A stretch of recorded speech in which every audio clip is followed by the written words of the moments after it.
All right, so hi, everybody. What a day.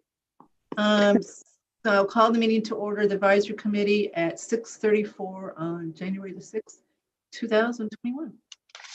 So pursuant to Governor Baker's March 12th, 2020 order suspending certain provisions of the open meeting law, general law, chapter 38, section 18, and the governor's March 15th, 2020 order, imposing strict limitation on the number of people that may gather in one place, this meeting of the Southport Advisory Committee will be conducted via remote participation to the greatest extent possible.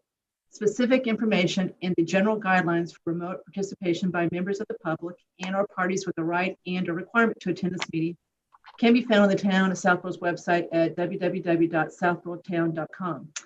For this meeting, members of the public who wish to watch or participate in the meeting may do so in the following manner by finding the meeting at www.southporttown.com/remote meetings. No in-person attendance of members of the public will be permitted, but every effort will be made to ensure that the public can adequately access the proceedings in real time via technological means. In the event that we are unable to do so, despite best efforts, we will post on Southport's website an audio or video recording, transcript, or other comprehensive record of proceedings as soon as possible after the meeting. All right, so welcome everybody. We've got a pretty full agenda. There's a bet on the table as far as what time we're going to end tonight, so we'll see who wins. We are not going to approve minutes tonight. We're going to do it next time. Next meeting is not going to be as full, so I'm going to postpone the minutes until next time so that we aren't here all night. So we're going to start with the Board of Health. So Jason, do you see who need to bring in? Mary, I see Mary Ann. Or Susan. I brought in Mary Lou, and I'm going to bring in Paul. Is there anyone else I should be bringing in? I don't know who Chris is. I don't either. So Mary Lou, is it just you and Paul, you think? It's just Paul and I, as far as I know. You've had a haircut. I did. I got chopped, so I don't have to go back again. Once a year? No. It's that once a year haircut. Yep. COVID. Okay, so I will tee this up and then ask you to kind of take it from there. So I sent everybody an email kind of detailing what we're going to talk about tonight, which is basically to approve a reserve fund transfer down the road. In other words, the motion, which I've written out because it's a long motion, is going to be to agree that when we do a reserve fund transfers in July, we will agree to approve this one if we still need to do it at that time. We may not need to because of reimbursements, et cetera, but we need to give the Board of Health the assurance that they can continue on the path to hire a new public health director who they have identified, who is expecting to start January 11th if the position gets funded. So far, so good, Mary Lou? So far, so good. All right. The number that we're being asked to approve is $34,500, which represents the contract. So this is an interim position. There's been no guarantee that the position will last beyond June 30th, although I think the person who they have identified is interested in the permanent position, but there's been no guarantee as far as what's going to happen after June 30th. She's going to make $85 an hour in work. It sounds like 50% time. So Mary Lou, is she still going to be an active doctor? Is that? She is. She's going to maintain her MD license, which will be very helpful for Southborough. She's an MD MPH, and she's hoping to maintain, she does telehealth right now. And so she can do that at different hours. So she's hoping to maintain that. She's committed to work 19 and a half hours. But yet she's willing to work weekends or holidays if the crisis arises that she needs to be available. So yeah, we're excited that we found someone so quickly, so qualified, and so eager to take on this role. But will she? So she'll continue to do the telehealth that she does with the other half of her week? She'll do the telehealth. She has the reason she can't commit more hours right now is because she has commitment. She's working on 2 grants That's the other thing that's really helpful. She's really good at grant writing, and so this could be very helpful for Southborough going forward.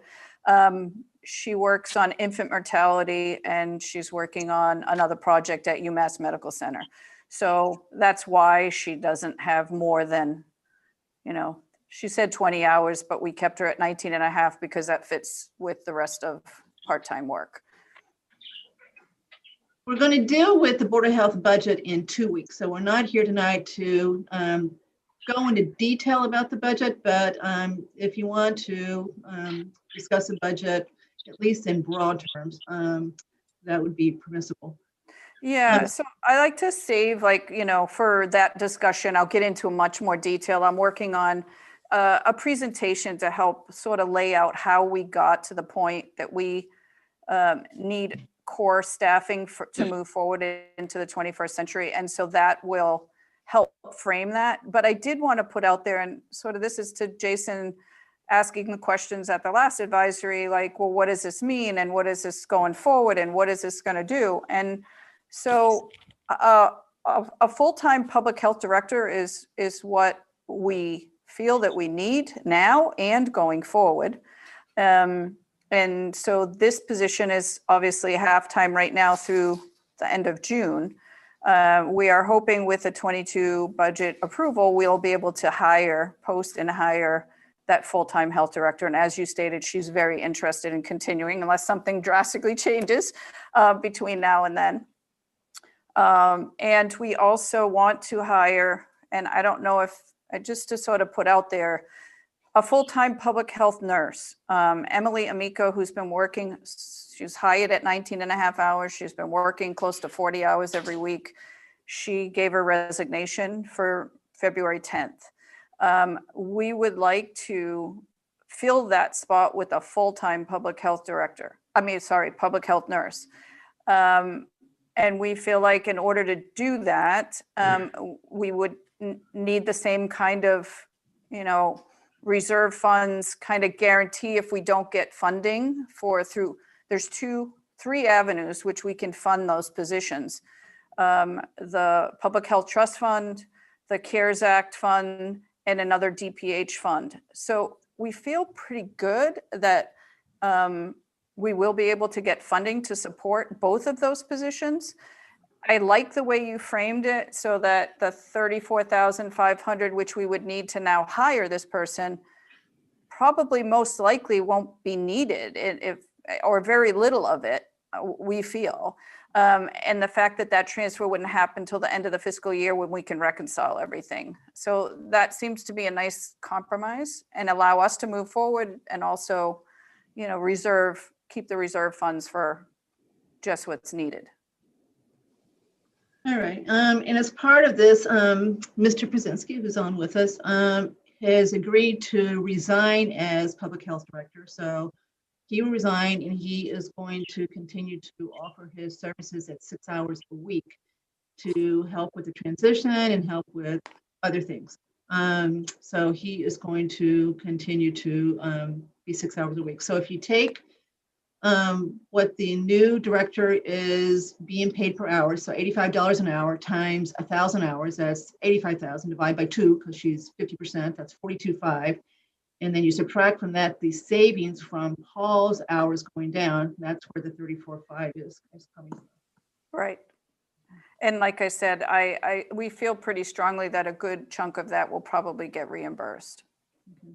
And Mary Lou, just so you know, Tim Martell, who's on here with us, advisory is here completely tonight. There's no one missing. He is your liaison, so he will be talking to you about your budget before we actually talk to you in a couple of weeks.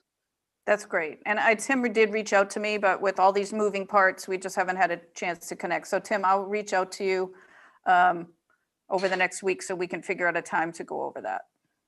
Sounds great. Then before I turn it over to everyone else, it sounds like we are well underway with efforts to bring the vaccine to Southborough as far as the program goes. I listened to part of your meeting the other night on the 31st, so I understand you're dealing with the Marlboro company to be able to help provide the services you need, so that's good news. Yeah, that's great news. And the team that's all working together is has really been great. The application should go in the next few days. We're really just waiting for physician sign off at this point. We feel like we have a good plan. We do have a memorandum of agreement with AFC, which is urgent care, that would do the implementation part, which is what the logistics that we were very concerned about.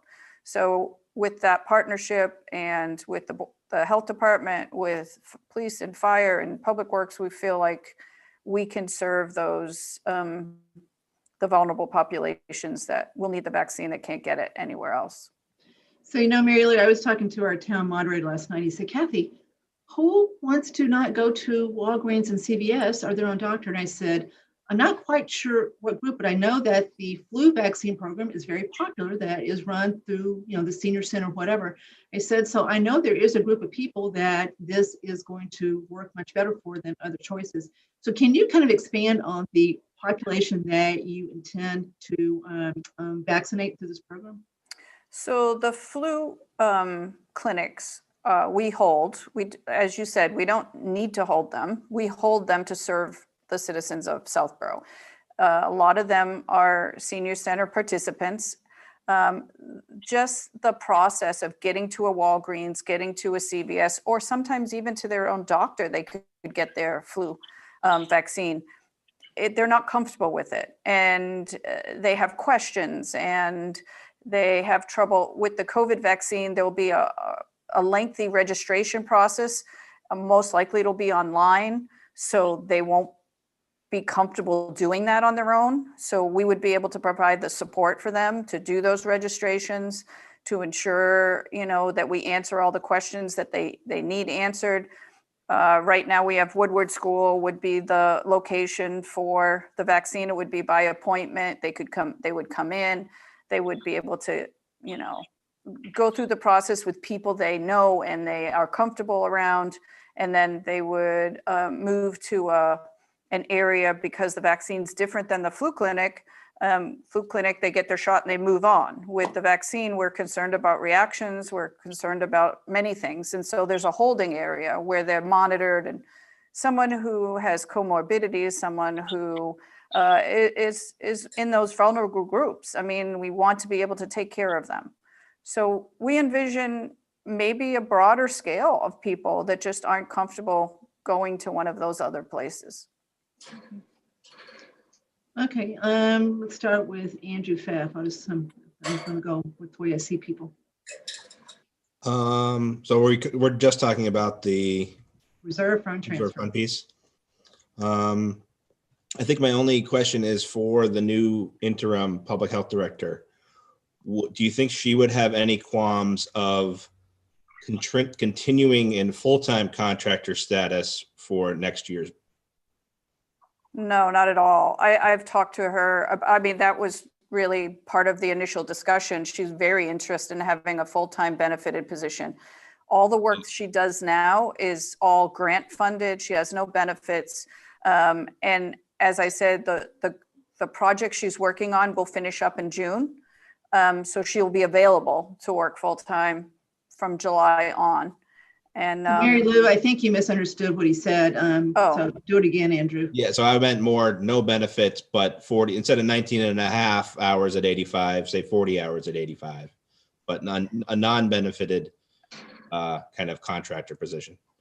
I don't think she'd be interested. I don't think she'd apply for that. She's very interested in benefits, and that's part of what intrigued her. And you probably know there's several public health director positions that are posted in Massachusetts. There's 7 that I know of right now. Dr. Sam Wong, who's been instrumental in the work that he's done in public health. He just resigned from Framingham Health Department because he's just so burnt out from everything that's happened. So, yeah, I think that she would. That's what she's interested in. But if we don't offer her or the person a benefited position, we'll have a hard time finding someone. Yeah. I think the issue is if we approve a benefited position, we can't use CARES funding for that first half of fiscal year 22. Oh, I see. I see what you're saying. Just But plain, we're because talking, Why only the first half? it only goes, the So you extension, just- Okay, because it goes into 21, so okay, I got it. so I think what Andrew's thinking is, okay, so CARES money could fund her from July through December. and then maybe full-time from then on. If she were a independent contractor instead of an employee. And we didn't include that in the budget, and we say upped our reserve fund to cover for it. Yeah, but $85 an hour at 40 hours is almost twice the budget we're asking for. But if we're leaving money on the table for CARES, it might be something to walk through. But anyway, this is probably something Tim can Okay, work with you on, but just a thought I had the other day. okay. But Anything else, Andrew? no, I have no problem with the kind of setup for now. Andrew D. I'm supportive of this. I understand the context of it. It was something that's been being considered for a while. This seemed like a sensible approach. I mean, the question I had, I think it's already been answered, is this funding is related to, it's going to help support vaccine distribution, COVID-related support efforts, right? Correct, because as this public health director in the role of public health director, she'll work very closely with Chief Achilles and the rest of the vaccine team. She'll be instrumental, without a doubt. Okay. And is it something we're could you explain that, Kathy? We're kind of voting to express a sentiment that we're going to do it. We're actually voting to do Yeah, it. so we're not actually voting to approve the reserve fund transfer, because once we do that, you literally take money out of that account and put it into the department account, so it's done. So we've done it. You can't, I don't know, maybe you can undo it. I've never seen anybody do it. So I don't think we're going to have to do this in the end, Andrew. I think it will be reimbursed. So we are going to basically give them assurance that if it's not reimbursed, there's no new money coming in, we will in July approve the reserve fund transfer to fund this interim public health director cost. And can you just remind me of the relationship between free cash and the reserve fund? Is it that the free cash we have at the end of the year establishes the reserve fund for the? No. The reserve fund's no different than any other department. It's a budget. So it's just a budget that's used for emergency expenditures. And if you don't spend it all, it rolls into free cash just like any other unspent budget does. So it's really no different than Board of Health budget or anything else. It's a budget. We control it completely, and if we don't spend it, it will be part of free cash. But turnbacks from departments, money that we budgeted to them, they didn't spend, that would go to free cash. Yeah, so this is no different than, so we turn back too. Reserve fund usually has a turn back, right? We usually don't use every bit of it. Sometimes we have, but most times we don't. So we turn back just like a budget turns back, just like a department turns back. Okay, thank you. But So Kathy, I'm supportive of it. Kathy, would you have to take a vote to say? Yeah, we're going to that- take a vote, Mary Lou. I just want to give everybody a chance to ask questions. We're going to take a formal vote in just a second. Got it. Jason? So maybe just a clarification comment first on Andrew's question. Just as we start to think about the budget, forget about CARES Act or any other legislation that comes in to maybe fund it. But is my understanding correct that in place of an $85 per hour position next year, you're looking for a full-time benefited position, and based on your meeting last week, it's 110,000, which also seems to be the amount that's in ClearGov. So really, you're basically paying a premium now to get someone that's not on benefits and solve a short-term, I'll call it emergency situation. Is that a Yep. fair statement? Yep. Okay. So I first wanted to commend the team, Mary Lou and everyone else, for kind of rallying around the vaccine. I know we all had some difficult conversations a couple of weeks ago, but I think, one thing that wasn't mentioned was I think there's also a parallel path that if for whatever reason AFC doesn't, can't get access to the vaccine, the town is also in that final process, right? I think Mary Lou mentioned the physician signature, but I think, there's multiple parallel paths that are being taken here too. So for any of you that are fans of redundancy, I think that's also really important, that I think we're in good hands now. And I'm hopeful that the doctor here will help guide the efforts with Chief Achilles and others. I am also supportive of this. I'm going to want to learn more about the potential for the full-time public health nurse request that maybe coming in, so don't want to comment on that tonight. I would just say I had a chance to listen to your meeting on Christmas Eve, not Christmas Eve, New Year's Eve. It was last week, where you tentatively appointed subject to our approval. There was a comment in that meeting that's more for advisory, I think, unless there's a misunderstanding that I just want to make sure we're not setting a precedent, because I think, Mary Lou, you made a comment in the opening, it was roughly the first 10 minutes, about that you had talked to Kathy and that there were assurances that there would be an affirmative vote from advisory. No, I didn't say that. I said I talked to Kathy and she was confident that she would be able to speak to advisory, and we had a good chance that the vote would be affirmative. That was. I told her I thought it would be well received, I think is my exact. Okay. words. So We just should be careful. I read what was on the blog. I did not guarantee that we were going to do this, so. One person to Didn't another. actually read the blog. I listened to the meeting and was in the meeting room actually when it was so I just think we need to be careful of that in the future. I'm very supportive. I'm planning to vote yes, but obviously the reserve fund serves all departments in boards and committees in town. And obviously it's up to at least the 7 of us that are here, to adequately review these. And obviously you've changed course based on the feedback last time, and kudos to all of you for that, for listening and adapting and coming back with what I think is a very reasonable path forward with a lot of, hopefully very tangible results on the back end for the money spent, regardless of whether the town funds it or the federal government. So I'm going to vote yes. Thank you. Timothy? I have no concerns. Mr. Rooney? Yeah, I'm in favor of it. Mary Lou, on the multiple occasions, you've provided a good substantive explanation. And I have no problem voting in favor of it. I also just like to recognize and thank Paul for his years of service to the town. I had an opportunity to work with him a bit when I was a selectman, and I can tell you the shoes that he leaves are indeed large ones to fill. That's it, Kathy. Thank you. Judy? Yeah, this is a little bit, it's not a money question. But a couple of people have asked me, will the vaccine coming through our services be limited only to Southborough citizens, or that's question one. I don't know if I can answer that for you right now. We haven't got guidance from DPH about that at this point. Well, you probably won't be able to do question 2 either. Are you limiting it firmly by age? If somebody comes in a little bit under the age, will they still be able to get it? So there's strict guidance of age. Right now it's over 18.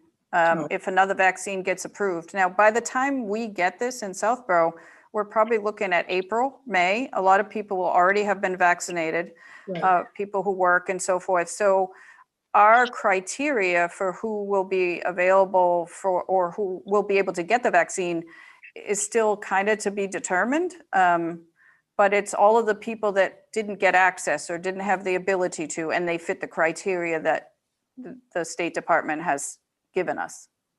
Okay, thank you.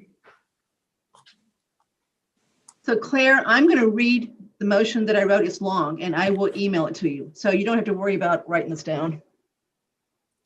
Okay. Okay, so here is the motion I wrote, I think. Thank you. What we're trying to do here. Okay, so here we go. So I move that the advisory committee agrees to approve a reserve fund transfer for fiscal year 21 in July of 2021 under the following circumstances. The amount to be approved shall not exceed the greater of, shall not exceed the lesser of 34,500 or the deficit in account 512, Board of Health, as of 6/30/21. The actual approval of the reserve fund transfer will not take place until July of 2021, when all reserve fund transfers are considered. The reserve fund transfer will only be approved in July 2021 if the cost of the interim public health director for the period January 11th, 2021 through June 30th, 2021 has not been reimbursed from other sources. Only the unreimbursed portion of the interim health director's contract will be approved in July 2021. This motion does not prevent the approval of other related reserve fund transfers for fiscal year 21 at a later date. Do you want a second? Well, let's see. Okay, yes, second. Okay, I second. Any discussion? Did I miss anything? Does anybody want to tweak it?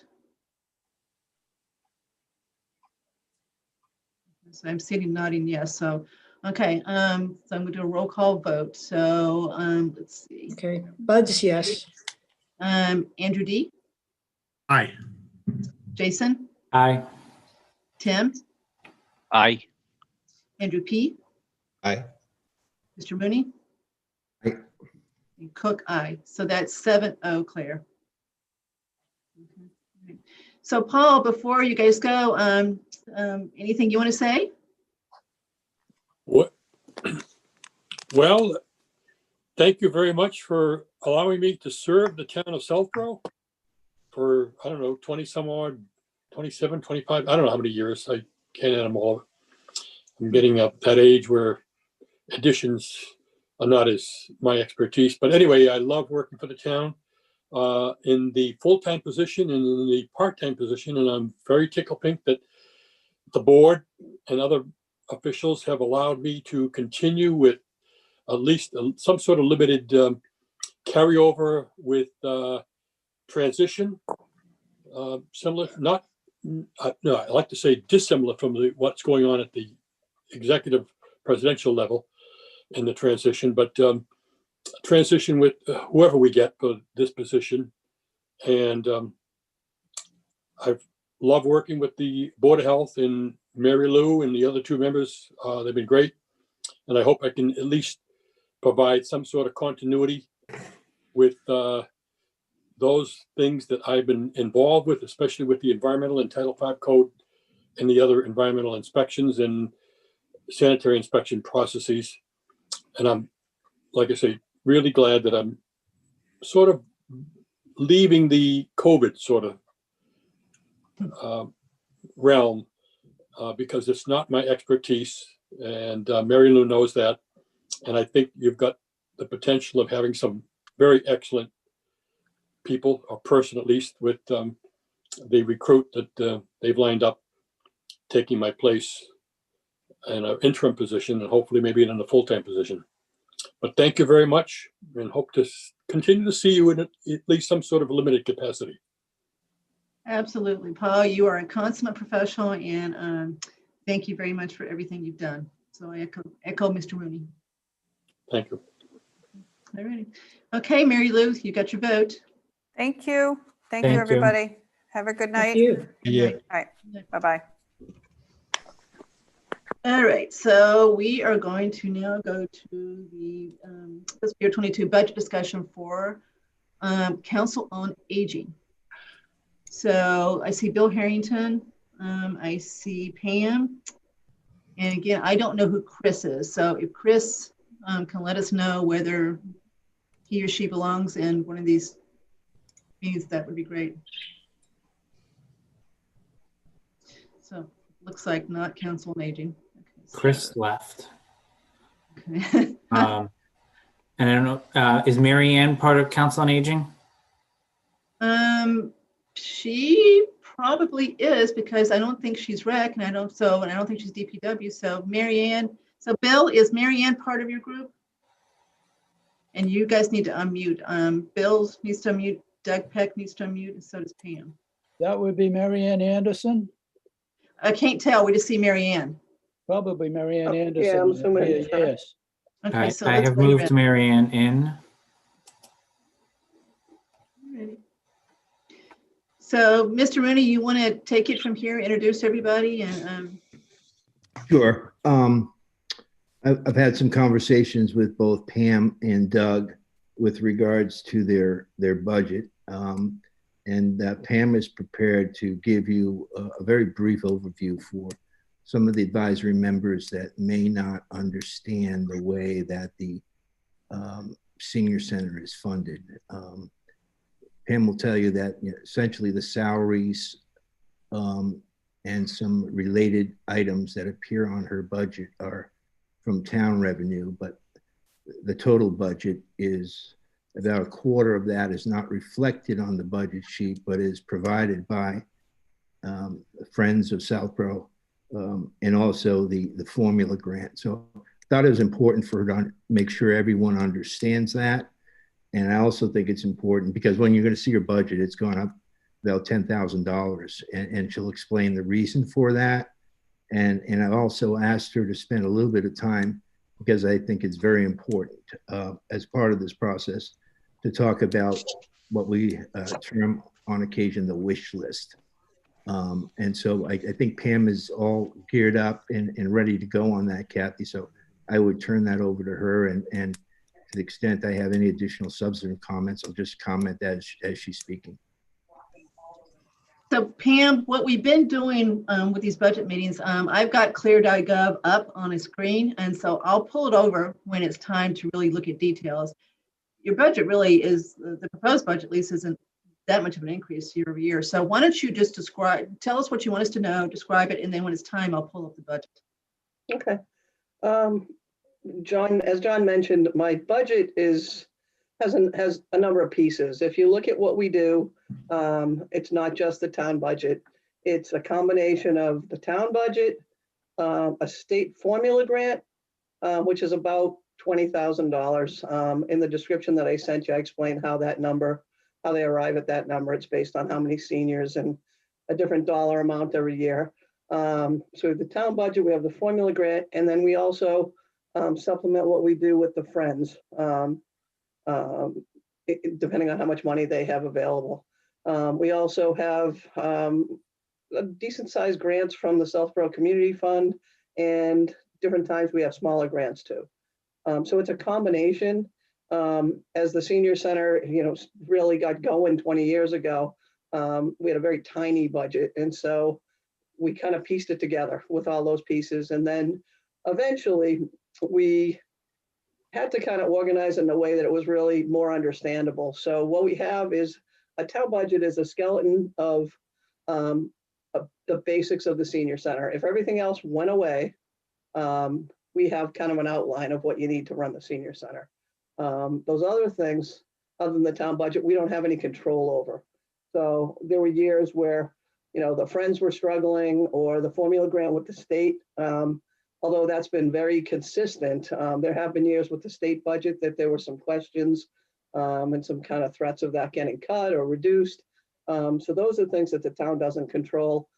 So a few years ago, it was concluded that the best way to do it is to put the primary items on the town budget, use the formula grant for additional programs, but more of one-shot kind of things, that if we were reduced, it wasn't going to take a chunk of an essential part of the budget, because we don't have a control over that. So that's how it was arrived at. So it's a bunch of pieces that are kind of cobbled together to do everything that we're doing currently, during a non-COVID situation. And it's pretty solid what we have going on right now. We have enough money to run those programs at costs that are very affordable. A number of programs that, we're dealing with people that are in their late 60s or mid 60s, all the way up to people that are 100 or over 100 at this point. So a lot of different variables with age, financial situations, different health situations. So we deal with a kind of a wide range of people. So when we program or do activities or provide services, it's kind of a broad range in there. So we try to cover all those bases. So it's been, put together, but that's the big picture. You kind of have to add all those things together. So that's where we're at right now. And we're not asking for anything new this year. We did a little shifting around on that kind of priority list as far as the town and formula grant a little bit. For the past few years, we've been trying to get all of those essential pieces over on the town side. We've got, we're pretty much there. There's, one little piece that's kind of left over on the formula grant for training and conferences and things like that. But So that's no longer on the town budget, but the essential pieces are there now. One other thing to mention, sorry, Pam, just to interrupt, is that the two major fundraising events, the golf tournament and the fair, were non-happenings this year. And we're obviously hopeful that that will turn around this year. But again, if you look at the budget, you'll not see any allocation for programs. And the number of programs that the senior center puts out is, I would put them up against any senior center near us or across the entire state. Again, a particular fondness for this because I think Pam and her organization is probably the best example of good government, what good government can do for people. And the manner in which she's grown that, to me, is just extraordinary. But again, I'm for some reason, I'm a bit biased. Thanks, John. We've come from a place that, I mean, some of you probably don't know too much about the senior center. We originally started over on Central Street with one room. I was part-time. I had a outreach coordinator that I think was 12 hours a week. So we've come a long way. Well, I'd like to say it's a short period of time, but it's become now a long period of time. It's been about 19, 20 years. We've made a lot of different moves, built the budget slowly based on what we need. And as the interest grew, and actually the entire industry has changed tremendously in the past 10 years. I mean, it's turned into, like I said, a whole industry and a big business on top of everything else. And there's a huge need. The amount of seniors that are out there, it's real. The baby boomer situation is not pretend. There's a lot more volume to deal with different issues. It keeps it interesting because the players are changing and the needs are changing, and that part can be fun too. So we're trying to keep up, running as fast as we can. And as far as money is concerned, we have been very fortunate for the town support. There are other towns that don't have what we have as far as support. There's like 300 different councils on aging in the state, and the range varies from zero budgets all the way up to the ones that have these beautiful state-of-the-art senior centers, and everything in between. So, but as far as the budget and the staffing, we have enough now to cover what we need, I think. Okay, I'm going to share the screen in a second. So Pam, can you also talk to us about COVID and how it has impacted what you do and how you do it these days? Yeah, sure. Once we kind of came out of the, can you guys still hear me? Everything just changed on my screen, but okay.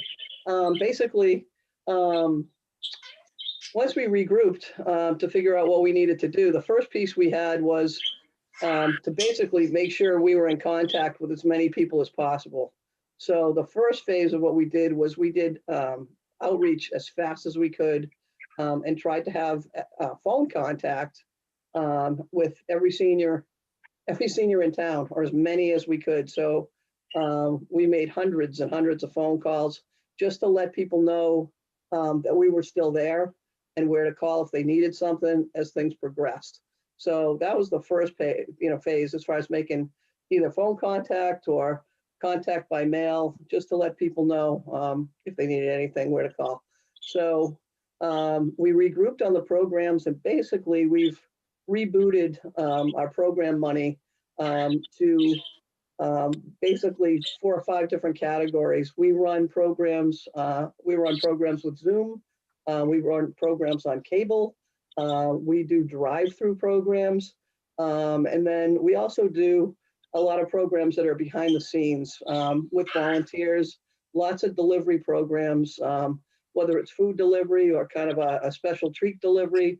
That's all. It's not about what we're bringing to them. It's about contact and bringing some kind of regular contact from the senior center to the seniors. We're starting, we started with the oldest, working our way down through the 80s, and we'll keep going once we get there. But we're trying to do that on a regular basis. So we've kind of just redirected that program money into all of those categories. And with all of those categories, we can reach out to basically everybody. Everybody has cable, or the majority of people have cable. Not everybody can do Zoom, but there are people who can do everything, who can do at least cable. So we've tried to offer something to every category, including the homebound people, with phone contact and, delivering some kind of service to their house, or some kind of knock on the door, to give it some continuity. And it's worked out really well. We've covered a lot of bases. We're getting extremely positive feedback. I think people are really happy with what we're doing. And it's, seniors can get very isolated, and that's really what we're fighting against. And just a friendly person, dropping something off the door, along with a phone call from a staff member, on a fairly regular basis, I think has gone a long way. So I think most people know we're there, because we're either contacting them or they're giving us a call if they need anything. So that's kind of how we've redirected everything, trying to be as creative as we can with all of those features. So before we go much further, does someone have a bird? Yeah, you're hearing my bird. Okay, so you mute yourself. Until you talk. No, I'll move him. He likes your voices. I think he really likes Pam's voice. I'll move him. All right, he sounds very friendly. That's a good summary, Pam. But do you think for the most part, the seniors are okay? Yeah, we have a lot of contact. We've identified people that have different issues, health issues, or people that are in caregiving situations. We understand, how much stress they're under.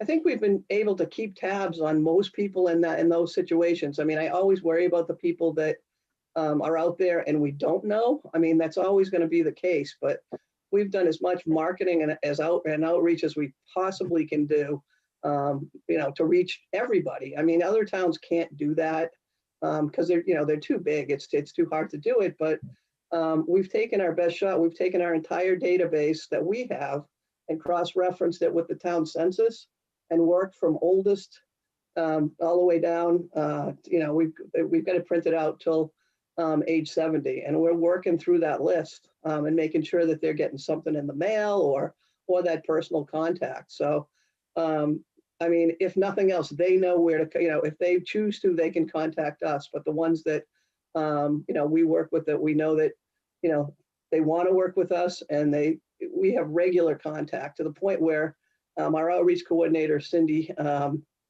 basically has developed a pretty incredible rapport with some of the people that are in the more challenging situations and more isolating situations. Like if you've got a senior taking care of a spouse that has Alzheimer's or dementia, and I mean, that's difficult under normal times, but under these times, it's even, it's 100 times more stressful. So it's been kind of interesting because she knew these people or knew a lot of these people before, but over this amount of time, she's really developed a kind of a really good rapport with them. So I think they have a really good comfort level. The people we see and we talk to feel really comfortable calling us if they need anything. And the other thing is we also work with, we work with Barbara over at the food pantry. We work with police and fire, youth and family services. We all work together. So if there's anything out there or a hint of anything out there, we get a phone call and we get pulled in, and vice versa. We can call on them. So again, super lucky. Other towns don't have that kind of a rapport. We've got a liaison to the police department and the fire department that, talk to us on a regular basis. Even if somebody at the library heard of or thought somebody had a problem, I mean, they know where to call. They pick up the phone and they call us and let us know. And most of the time people are receptive to us calling on them, but we tread lightly on a new person and things like that to make sure that they want to have a relationship with us. But like I said, I worry about the ones that we don't know that are out there that have chosen, not to participate. And there's always going to be that, but I don't like any surprises. It really bothers me when I hear that, there's a situation that we don't know about. I want to know why we didn't know about it. But overall, people are doing, they're hanging in there like we are. They're doing their things with, with their ups and downs, but they do really seem to appreciate what we're putting out there. When we do one of those drive ups, people are, yelling and, happy and cheering everybody on, and we make a big a deal as we can. Same thing with the volunteer programs where, one of the volunteers, first of all, Cindy will talk to the person. And that's not just a phone call to say, hey, we're going to bring a little treat over from the senior center. That's a phone call to say, we're going to bring a little something over to you, but, how's everything going? And so, that's how we start those conversations, and people have been receptive. I wish we could do more of it, and I think they wish we could do more of it. But overall, I think they're hanging in there just like everybody else. Okay, that was great to hear all that. There's a couple departments that just, for lack of a better phrase, kind of warm our hearts, and of course, you guys are always one of them. So what I want to do is break the discussion into two parts. I'm going to ask, let everybody ask their budget questions, and I've got the budget on the screen. But then I want to go back and talk about your physical space, which I'm sure Bill will want to chime in on, maybe Doug. So let's break it up into the two parts and not mix them up, and we'll go around twice. Okay, again, I'm going to go in order as far as what I see people. So I've got the budget on the screen. They are proposing a 2.81% year-over-year increase. And of course, there's not much in their budget besides salaries. There's a little bit of operating expenses. So I've got my cursor to show you. So if anybody wants details, let me know.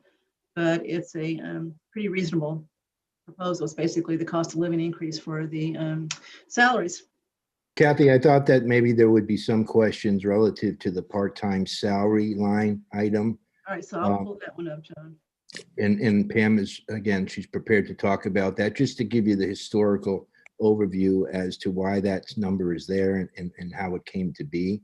Okay. Because if you look at the remaining part of the budget, I don't suspect there'll be, many questions. I might be wrong. I don't suspect there'll be many questions about the requested increases other than that particular line item. Okay, so I've got, I expanded it so we can see the line item. So salaries part-time are proposed to go up from 63,681 to 67,294, which is a almost 6% increase year-over-year. Yeah, there was maybe an hour and a half, 2 hours of administrative time that was still over on the formula grant. We've kind of been, like I said, creeping it over onto the town side, just basically for administrative purposes. It really neatens things up. And so we just shifted, plus that's an essential piece. So we pulled that over and rotated some other things out. What's not over there now is, like I said, the conference and things, those will go, that was moved over onto the formula grant. So there was a little bit of a shift there, which counts for that. The other part of the shift was Leslie, the nurse, went from a benefited position to a part-time position. So she still works for our department 12 hours a week, as she always has. And so what was dropped out of there was the longevity piece, because she doesn't get benefits anymore. So it was kind of a combination. It went that little 1.5 hour administrative shift minus that. That's why that was affected. So are you saying you've moved, so the salaries are now all fully funded by the town budget? Yes. Is that what you're saying? Okay. Good. Yes, we were left with just that little, we had two little pieces that were over on the formula grant side. It was the postage, the bulk mailing postage. We had a little piece that was over on formula grant the last 2 years, and that tiny piece of that position. It was just a matter of just moving it at different times for different years, and it was just this little piece that was out there. So we put it where it should be in the essential column. The bulk mailing piece originally was in a different budget, not our budget, and that got shifted to our budget a couple of years ago. And so we put it, at the time, we didn't have really space on our regular budget, so we put it out on formula grant. But our mailing of our newsletter is definitely an essential piece to what we do. So it was just shifted around, but now everything is over where it should be.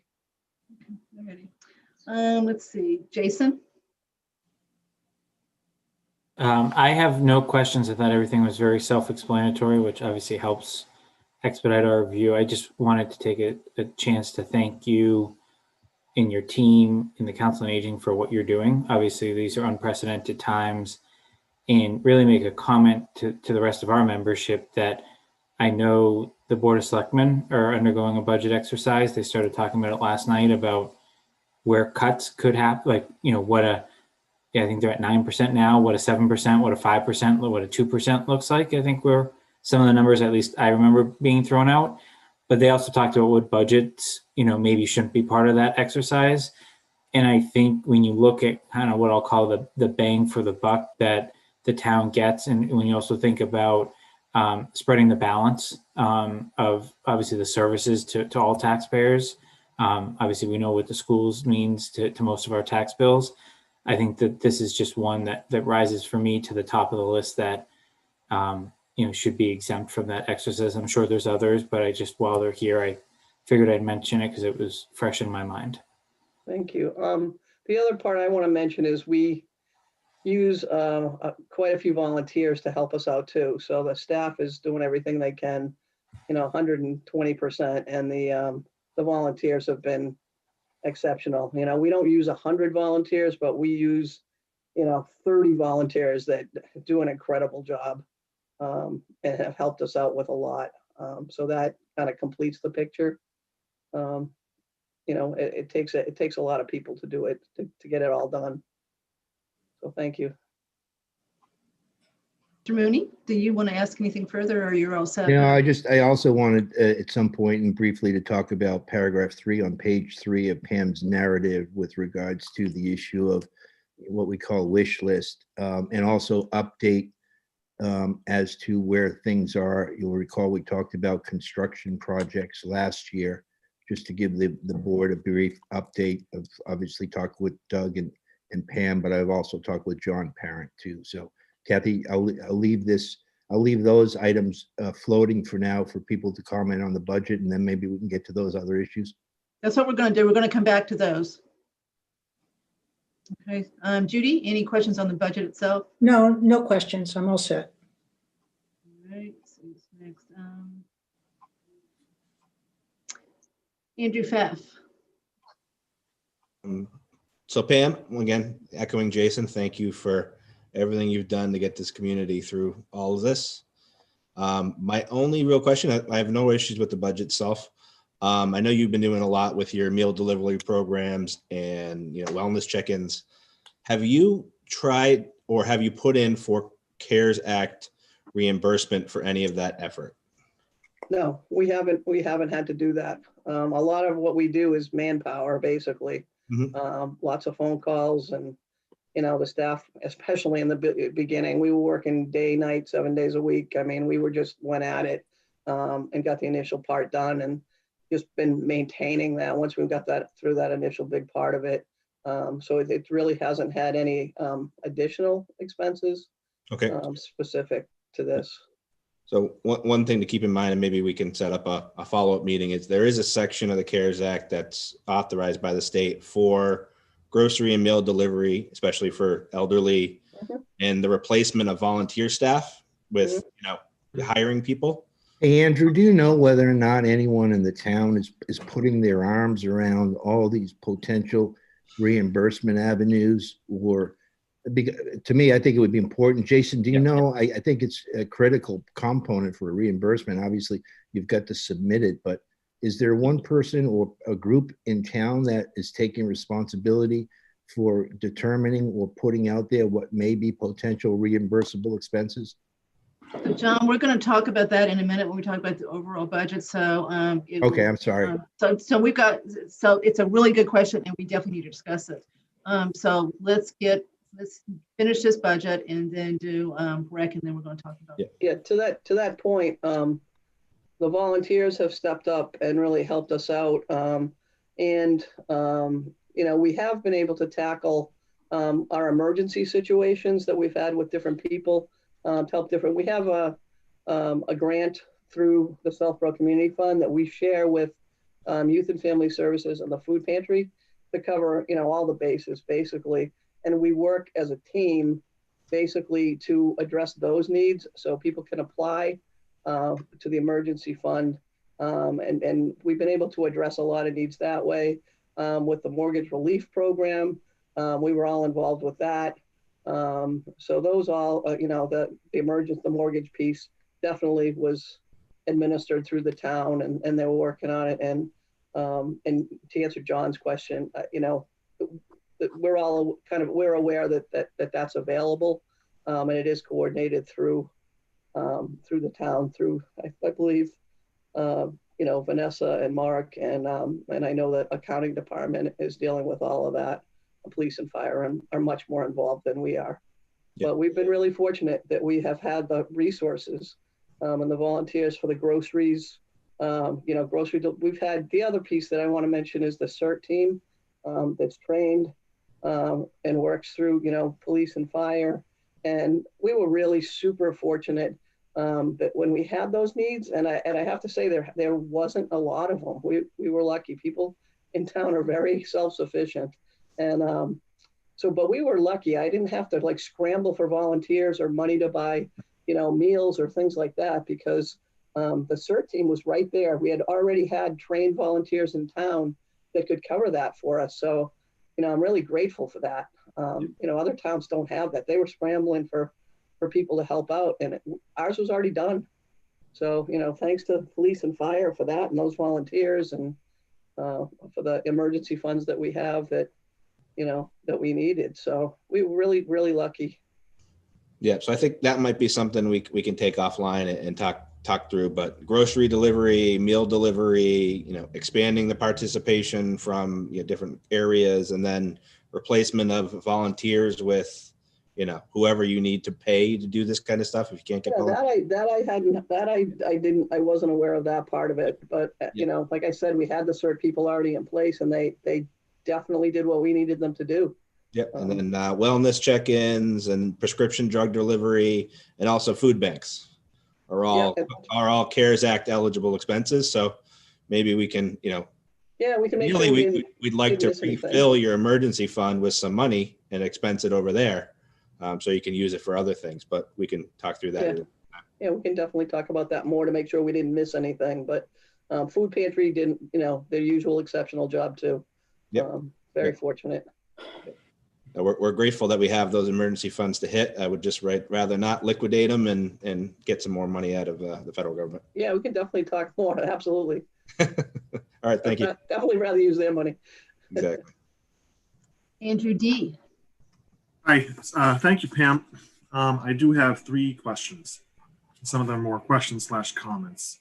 Okay. So we actually, just before hearing you, we talked about reserve fund transfer for Board of Health, and a preview of there was going to be a request from them for a full-time nurse, and then I noticed that in your budget there's a 12-hour nurse. So I just raised, is there any way, considering what might be coming later, of kind of having just a nurse that could do both the public health nurse position and Originally, Leslie did work for the Board of Health. Okay. So she was working for the Board of Health. I'm not sure, I think 20, maybe 27 hours. And then she worked 12 for us. And that's been like that for, I don't know, quite a few years now. And so that's how it was. And she retired from the Board of Health this year, I believe in April.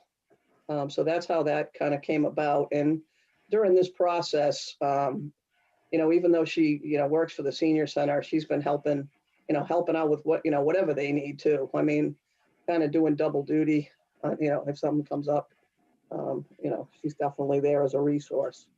The town was lucky to have her, but, now I think the Board of Health is going a different route. Okay. On how they do things. The next question, I was looking at the individual line items. So Andrew, before we get there, your Okay. question is a good question. And the suggestion is perhaps, or the thought process is perhaps, that if there's a full-time nurse hired for the Board of Health, whether or not that person can, some of those resources can be drained over to the senior center. I think that may have been the import of your question. If not, I think You articulated it much better. Than, Yeah, Pam, has there been any, is this just all too new relative to the Board of No, Health it's- developments? No, it's. That's the way it was. That's the way it was until how recently. yeah. The full-time nurse was split between Board of Health and Council on Aging. And so now she's only working for Senior Center part-time, and then Board of Health wants their own full-time nurse. So right now we've got part-time Emily D'Amico and part-time Leslie Chamberlain. That's what we got today, 2 part-time nurses. And then what the Board of Health wants to do is, so Leslie stays where she is, and they want a full-time nurse to replace Emily. And then they also want some per diem hours for other nurses in their fiscal year 22 budget. And for two. So it's quite an increase from what we had in the past. I got, so On our side, as far as the Council on Aging, when we originally were able to hire a nurse, I don't know, 20 odd years ago, I fought long and hard to make sure that when the Board of Health approached us about hiring Leslie, it started out as 2 hours, 4 hours, that kind of thing. And it kind of built up over time. And I strongly believe that those positions need to be separate. They're 2 completely different areas of expertise. Other towns have used a Board of Health nurse and then kind of given a few hours to the Council on Aging. And, we've been really fortunate. Leslie has a real passion for what she does with the seniors. And it's definitely a different skill set than what you do with the Board of Health. So, if anybody was looking at that kind of situation, I would strongly recommend that the positions are kept separate. It sounds like they're looking for additional things anyways, different things, but that was kind of a point I wanted to make if it ever came up. Because we need somebody that enjoys working with seniors, understands gerontology, understands the needs. It's a different type of job than what the Board of Health does. We were just lucky that Leslie liked both and had kind of an interest in both. And that's kind of how it kind of evolved that way. Hey, Andrew, sorry for interrupting. oh, that's okay. Okay, so You have one more question or 2 more questions? yeah, the next 2 are kind of related. So I was looking at the line items on recreational activities. Mhm. Yeah, so it's 42,345 and it's level funded from FY. Yeah, that amount and the list of items that are listed there are, the list of items are not carved in stone. It's just they change, they can change all the time. As far as, it's basically that amount of money covers a really good amount of programs for the senior center as a base. And we add from there with the Friends money and with some of the formula grant money.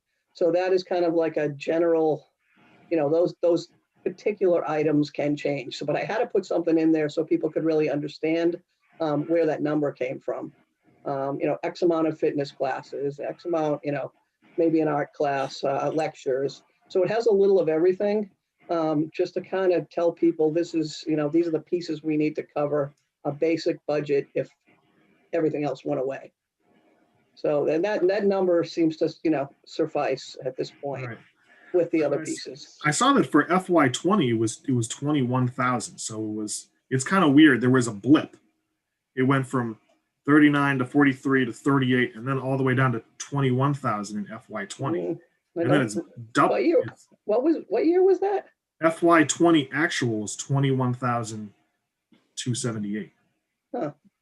I'm not sure where it's been consistent. All of those funds are expended every year normally. And they probably will be this year too, based on what we switched up the programs to be. Yeah, I'm not sure why that's in there because we've always expended that money.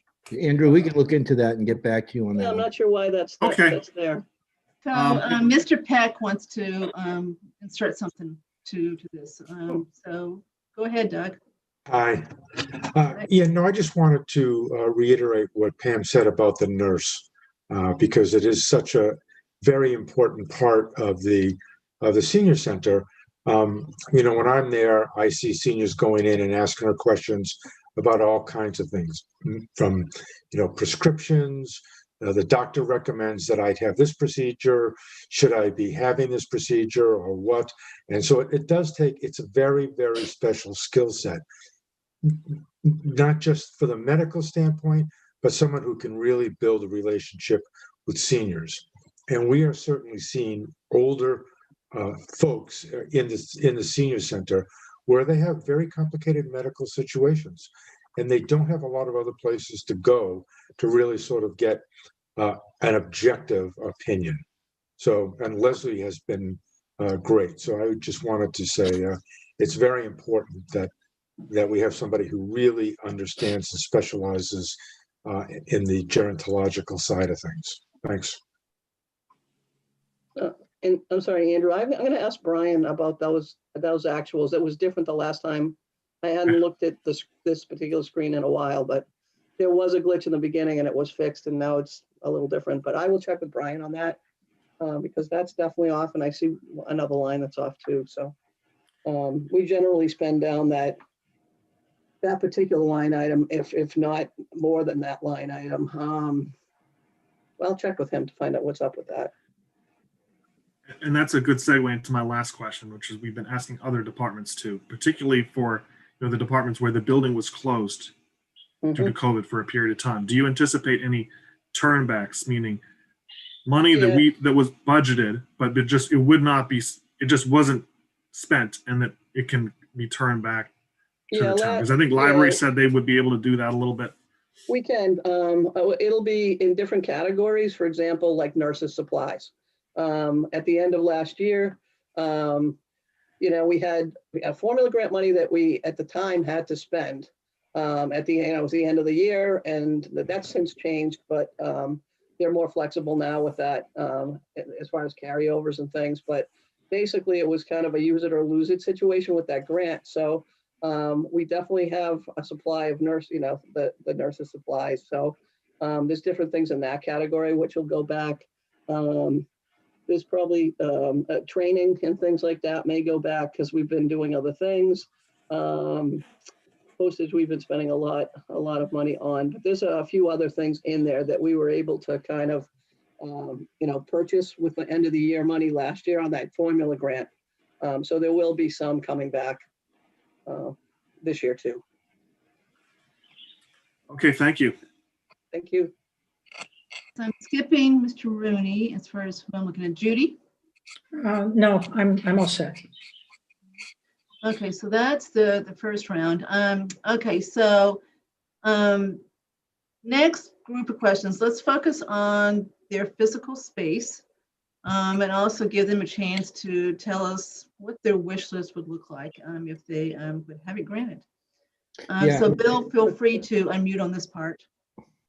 Yeah, Bill, before you talk, let me just give you the most updated information that I have, Kathy. And Go Bill, right ahead. I'm sorry? Go right ahead. Yeah, and Bill, please correct me if I'm wrong. We discussed, I believe it was last year, a project that would be expanding the activity area towards in the front of the building and also adding some bathrooms. The bathroom, there's bathroom work going on right now. I believe it's in the plastering stage. So that seems to be something that's going to be fixed or replaced within the next 2 to 3 weeks.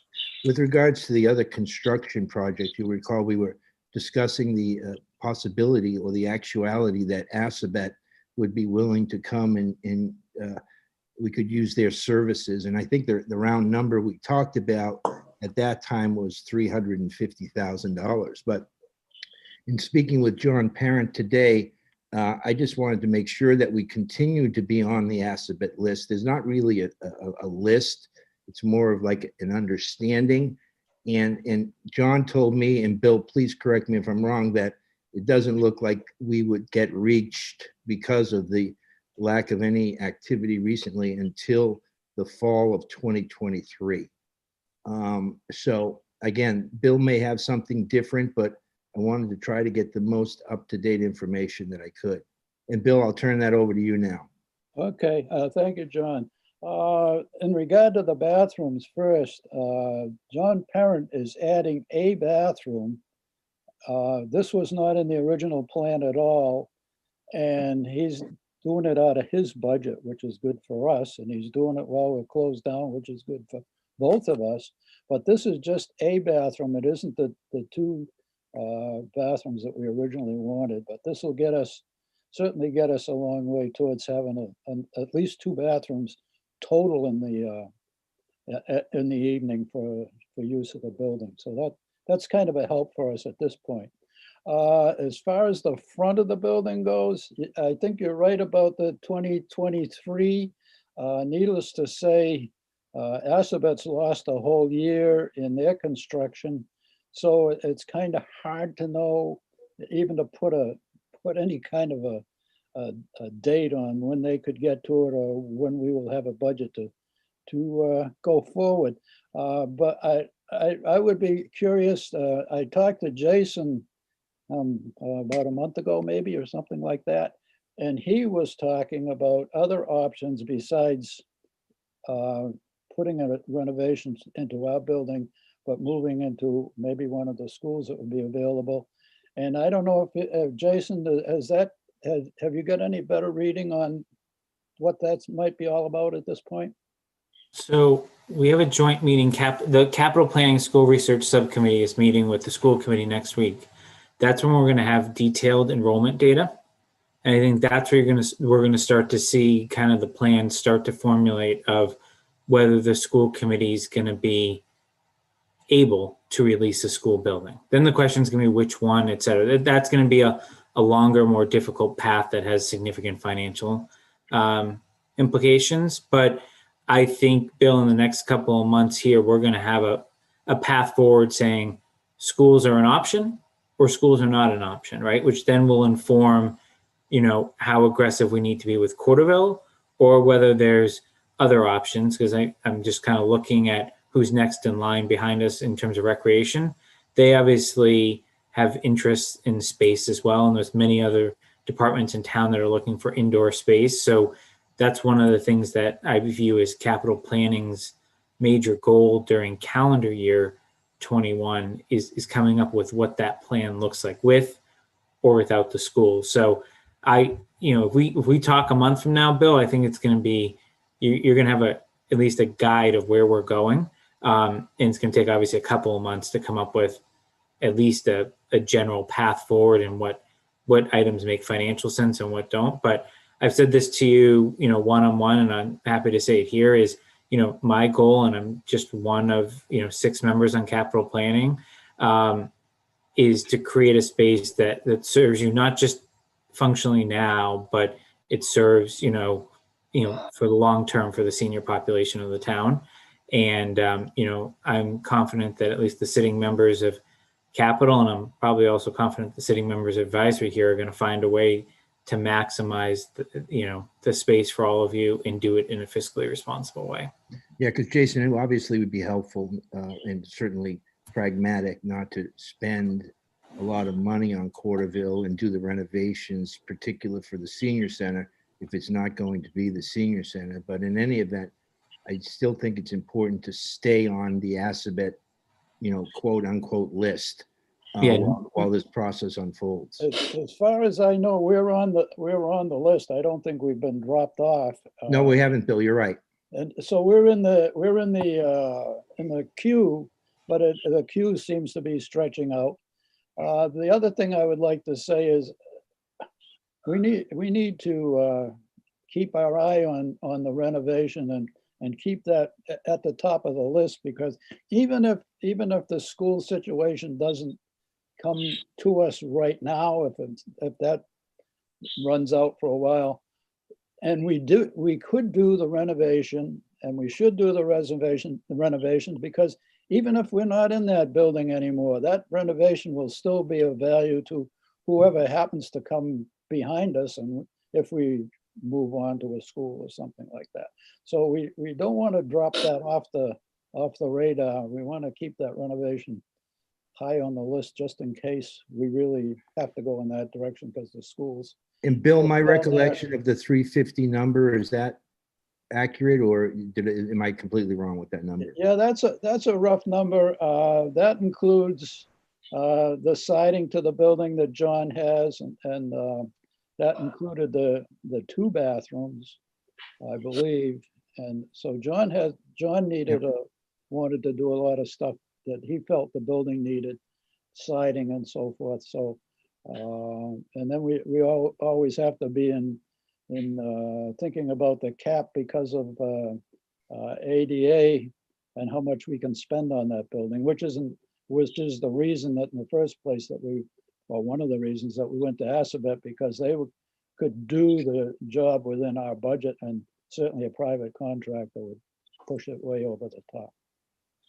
Yeah, that's an important point, Kathy, because once you go over a certain amount of either construction or value, then I believe what Bill's referring to is that you have to bring the entire building within ADA compliance. And of course, we have issues with that given the second floor and the lack of an elevator.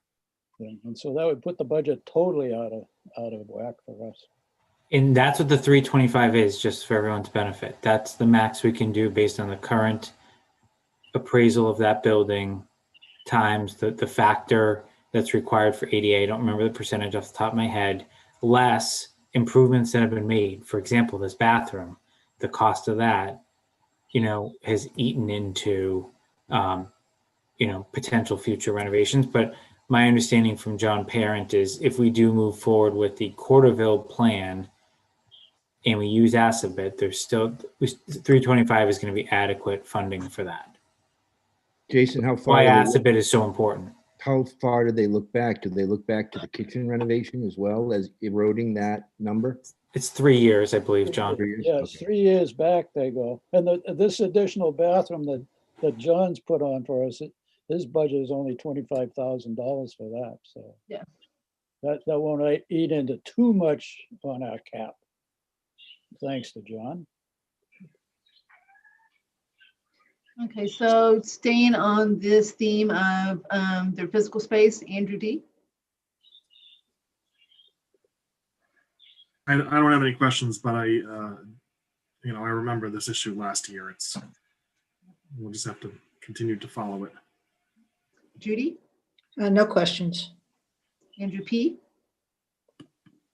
Not really any questions. I think, you guys hit the nail on the head. I think we're still looking through what are the options with the school and what are the options with Corderville Hall. But I think to your point, we're going to definitely keep that Assabet deal going as long as we can. And, hopefully we have a good path forward well before they need to start. And we should be good to go from there. Tim, I'm sorry I missed you the first time. So you can, if you need to go back to the budget, go right ahead. I'm good, Kathy. I apologize. So That's no Bill, problem. I would say, first of all, have you met our local guy that's on the board of Assabet, Danny Bucka? I'm not sure. It was such a while ago. I talked to the fellow who's the contractor, would be the guy in charge of the renovation. Is that the fellow you're referring to? Well, he just got elected this past election. He's Sue Bucka's youngest son. So he's very young. He's 26.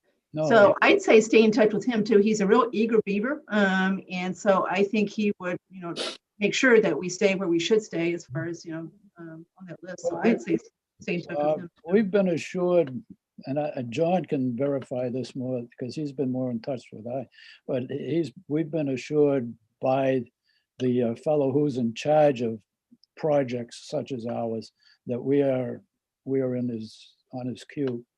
At least that was the way it was 6 months ago. Yeah, that's still, Bill, I talked. We have it in writing. We have it in writing as part of the capital stuff too. So Yeah, and I talked to John Parent yesterday, and that's still the status quo, John. Bill, you're correct. Great, thanks, John. Hey, Pam, I'm sorry, Kathy, I think Pam wanted just to talk briefly about, and Doug wanted to talk, I believe, with regards to the 2 other items on the 3rd sentence in their paragraph 3. The wish list would include more program space. Okay, we've done that.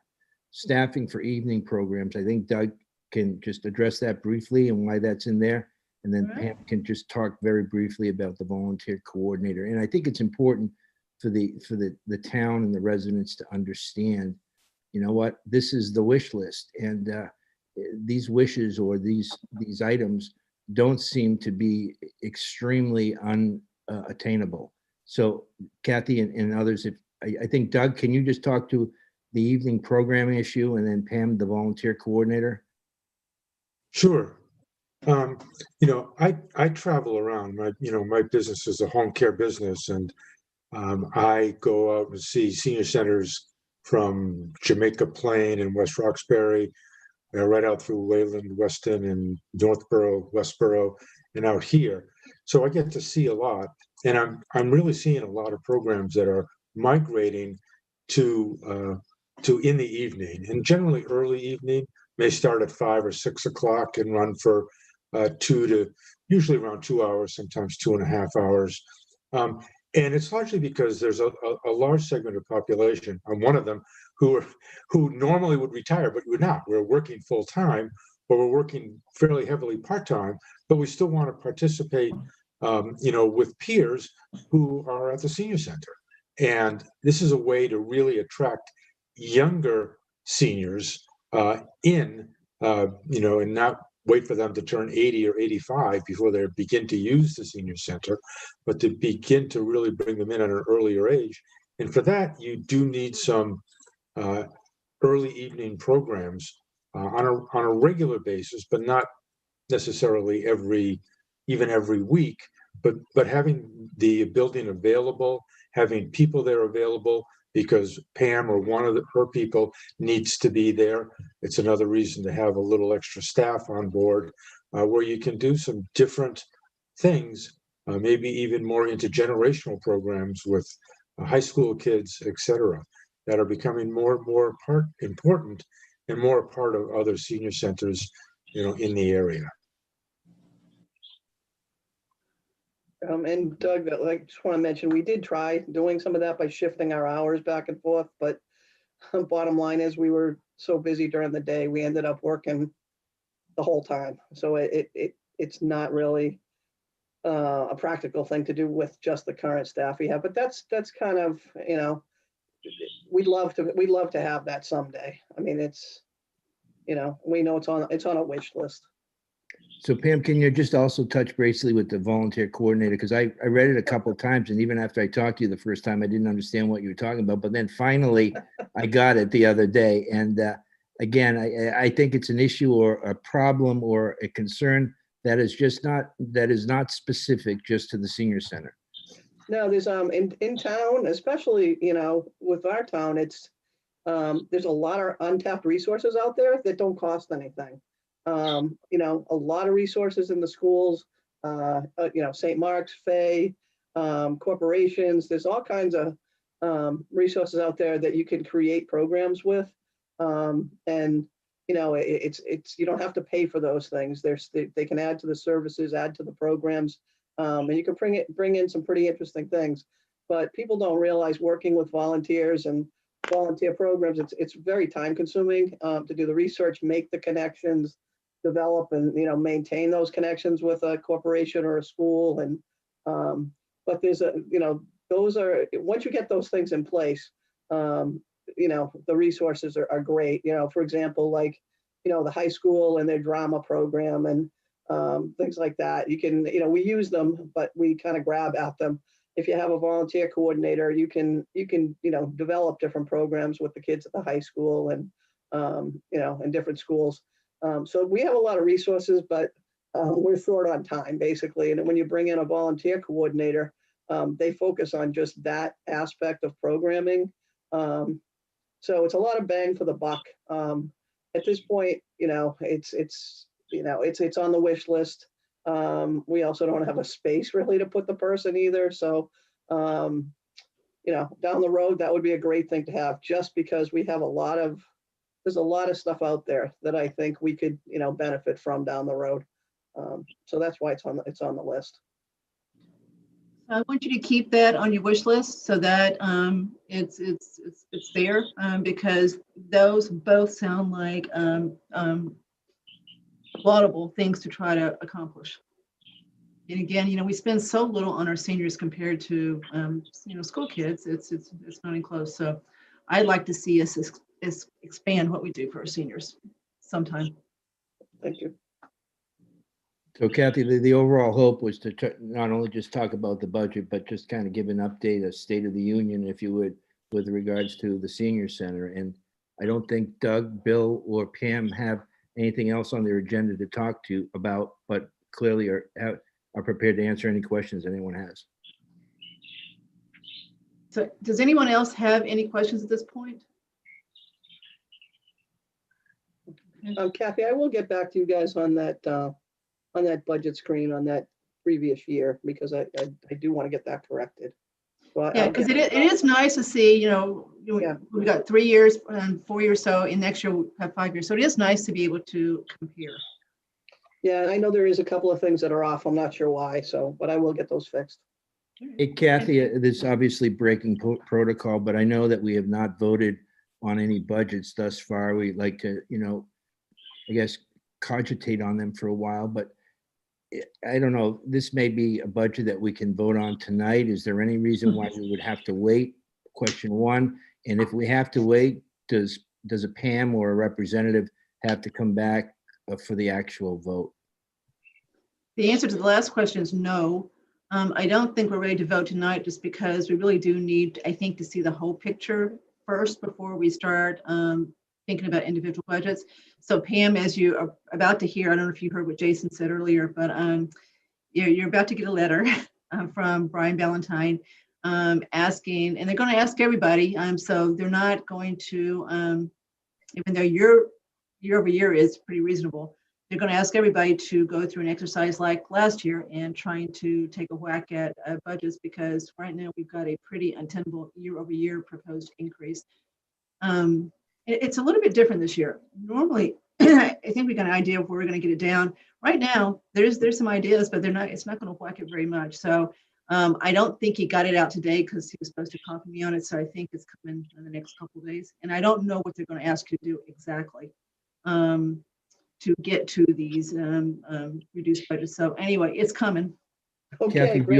you have any position or thoughts on whether or not the individual liaisons can work with the department heads in responding to that and creating the template of these new budgets? I hadn't really thought about that, John. You certainly can. But you look at this budget, I'm not sure what they're going to take out. They, Right. We've seen some budgets that went back to their old budget before they cut it last year. And so this year they're up, 5-6%. They didn't do this. They basically started with the cut budget from last year and only proposing a 3% increase. So, Right. I just don't want Pam to have to spend an exorbitant amount of time because, as you know, these things, you can't just sit down in 10 minutes, do it. It's, again, that's an offline conversation I can have with Pam and Doug and Bill. well, I'll make sure everybody gets the letter once it goes out so you can read what they're being asked to do. And then any liaison can certainly talk to their departments to talk about how to respond. Thank you. All right. Okay. Thank everybody. Thank you, Doug. Thank you, Bill. Thank you, Pam. And Thank you, Kathy. there you go. Okay. So, Bill, you guys are great. Keep up your good work as always. Thank you. Thank you for listening. Thanks, Okay. thanks for your support. All righty. Okay.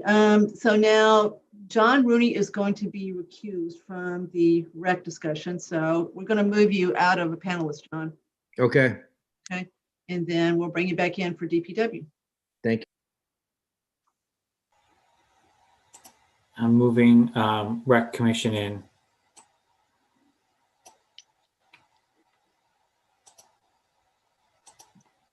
As well as Tim. So while he's doing that, as everybody probably knows, Mr. Rooney's daughter works for the rec department.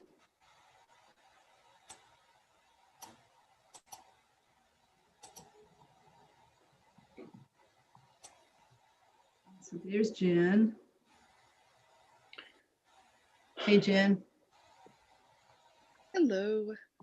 Okay, so I see. Don, are you there? I'm here. I've already Oh, there you set are. my There you are. pages and pets, so there will be no additional sound for me. Okay, and Tim is Tim's in? here as well. Yep. Okay, Good evening. Hi, everybody. So Andrew, do you want to take it from here?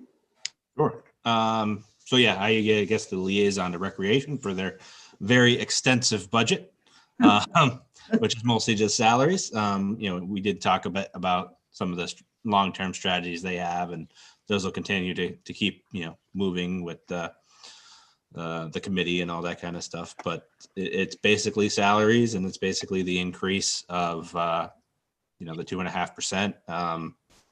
There's a little bit, it'll look a little higher because the budget for this year was incorrect. I think that, right, Tim, they put the wrong number in there for the budget or something like that, and we had to get a change for fiscal year 21, the year over year, Yeah. change, a little bit more than the 2.5, right? I believe so. I don't have that in front of me. That's the first I'm seeing it on that side. Yeah, but nothing. Yeah, it's by like $6,000 more. Yeah. So what are you saying? The 148,262 is right or wrong? No, I'm saying the 3.2% year over year increase is really because the fiscal year 21 number was incorrectly calculated. Right, they had a salary change. I'm not quite sure what you're referring to, Andrew, if I'm being honest. So the 142 number is basically the 2.5% increase over your current salaries, right? For the proposed FY22, correct? Yep. But I'm just saying, when you look at it in comparison to last year's or this current year's budget, I think it's because this current year's budget, if I remember correctly, it should have been higher. That makes sense. You're not making sense. Try again. So Tim, was your budget for fiscal year 21 138,362? Yes, it was. That was the actual for salaries, right? Yep. And then this year it is 142,846. Correct. Okay, that's what I entered. Okay, so what's wrong with that, Andrew? And that is 3.24. Correct. But I think never mind. Let it go. But I think the issue was, if I remember in a different meeting, like selectmen or something, that the salary numbers they had for your department weren't right. But the 142 is fine.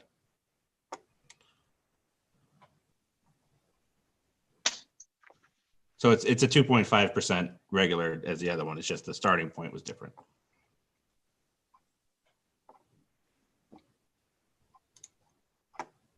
Okay, I'm still not quite sure what you're saying. Yeah, so I don't know.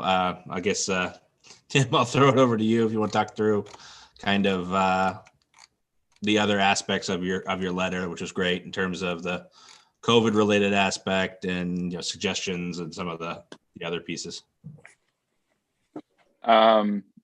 So I know you have a lot in front of you. So I guess, what do you want to know specifically? I could talk here for an hour if you want me to. So.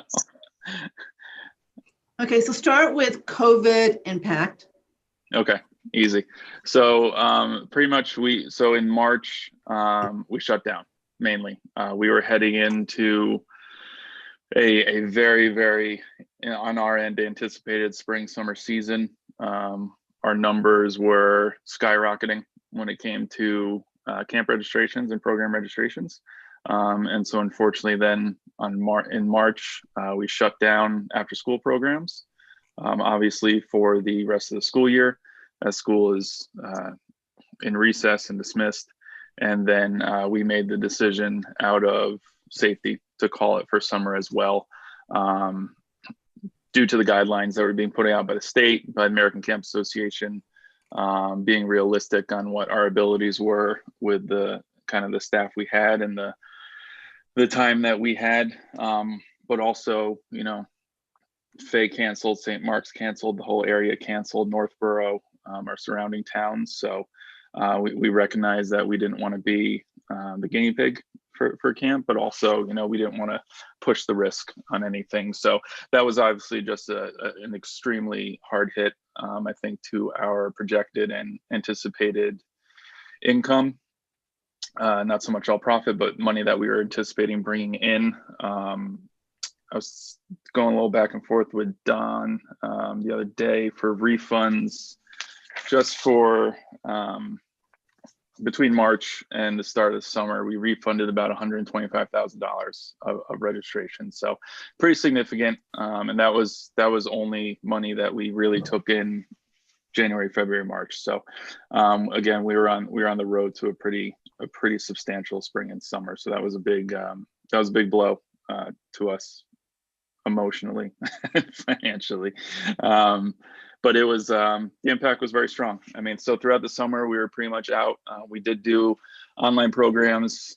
We did help Youth and Family Services with programming and utilizing our software and services to help them continue on their end. We worked with the Council on Aging to help and advise them on programming. We worked with the library to help them with programming and registration and everything of that nature. The things that we did offer, we offered for free mainly. We were really seeing that the programs that we put out for fees, and they were all virtual. Nobody was registering, and it was a quick search on Google that you could find that program for free on Facebook or something of that nature. So a lot of the programs, we made the decision to offer for free.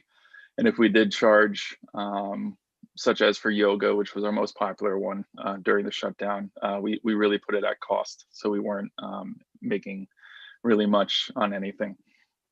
But we kind of rebooted, started up a little bit in August. We were able to bring back our soccer camp, which we saw substantial numbers at, which was great. We had 2 weeks of soccer in August, and then community event wise, we brought in free outdoor drive-in movies, which was free to the community, which was wonderful. And then come the start of the school year, we started back up, and we really didn't know how it was going to go.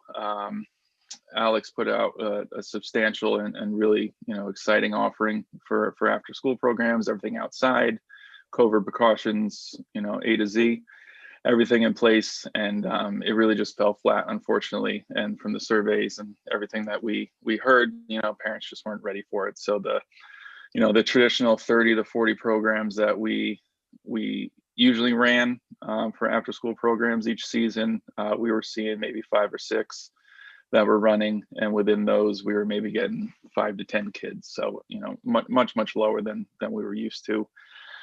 We stayed out. We did a couple sessions. We kept it outside, normal, probably similar numbers, and then we're here now in the winter, continuing. Our ski programs are going well. However, because of the transportation limitations, we were not able to offer it through our department. We're kind of just seeing a gateway, being a gateway for parents to register for Wachusett and Ski Ward and take advantage of those.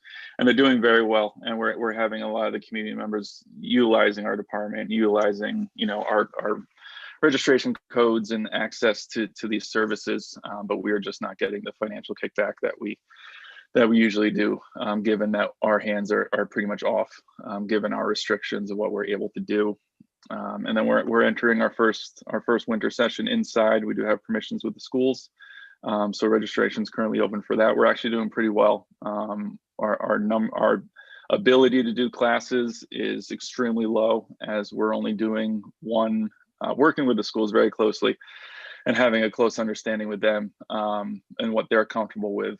We're only doing one class a day at Trotter, Neary, not Trotter, Neary, Woodward, and Finn. And those are actually going pretty well, but still, even if we run every single one of those, we're still talking 4 to 6 programs a week at each school, which is still substantially lower. So the impacts on the program side of it has been substantial. Our revenue stream coming in was pretty much a moot point. So that's been a significant hit for us. Outside of that, on the capital piece, I guess it was the only positive is that we were able to kind of expedite some projects because the kids were out of school. So during the shutdown, we were able to get in and take care of some of the funded projects on the capital side. So the Petrie Field was completed, renovated, drainage, irrigation, new playing turf, all that was put through, came out beautifully. So that was all done. We replaced the playground behind the townhouse.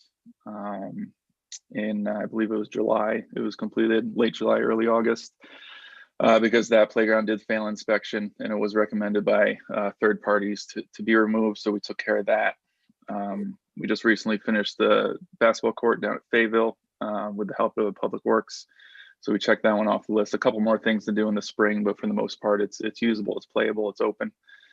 And then, as I'm sure a lot know, we finally got our approval. We were hauling on our approvals for the lighting projects for Mooney Fields and Richardson tennis courts at Neary. So capital wise, we had a really good year during the last 8 to 10 months. But the program piece of it, the financial, the revenue side of it, the financial flow of things was really the significant hit that we saw.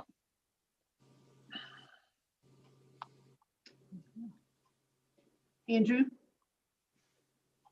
Dennington. So is it, first off, thank you very much. And I think the list of kind of things you were able to get done in the last year is great. I mean, I think generally, like, the impact has been, big to your department in terms of not being able to do programming, but I mean, there's still going to be a big demand for this when things come out of this. So I think it's important to support recreation. I guess, am I correct that, so I understand kind of the revolving fund and the budget. Basically, the kind of the COVID impact on you guys is a little bit of a wash because most of your budget here is salaries, right? And that wasn't really affected by COVID. So it's just, you didn't get the revenue from charging people to do the programs, but you didn't have to do the programs either. So it all ends up kind of a wash, but I think you're saying it might have had some other impact to the revolving fund itself. Yeah, I mean, we didn't recoup a lot of what we put out. So, we do maintain a part-timer out of that revolving fund. So that was a salary that we were taking on. Not huge. The playground project came out of revolving. So that was anticipated. We knew that was going to be substantial, but, when we first started planning it, we thought we'd have some income to recover some of it. But like you said, we weren't doing anything, so we weren't spending anything. We only spent what we needed when we needed.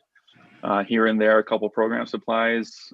We did a lot of organization at our building, and a lot of cleanup stuff on that pile of our to-do list that sat there for quite some time. We really get done. So, but you're correct, and that's the long answer to what you just said.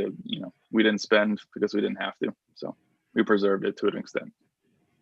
But just to be clear before we go on, their budget is nothing but salaries. It's 2 full-time people. That 9,900 isn't in and out. It comes into the town and it comes out of their budget. So it's kind of silly that it's sitting here, but so forget the 9,900, that's a wash. So it is literally 2 salaries. Tim, are you saying that the person who is usually funded by the revolving fund is still that person's still on the payroll and is still coming out of the revolving fund?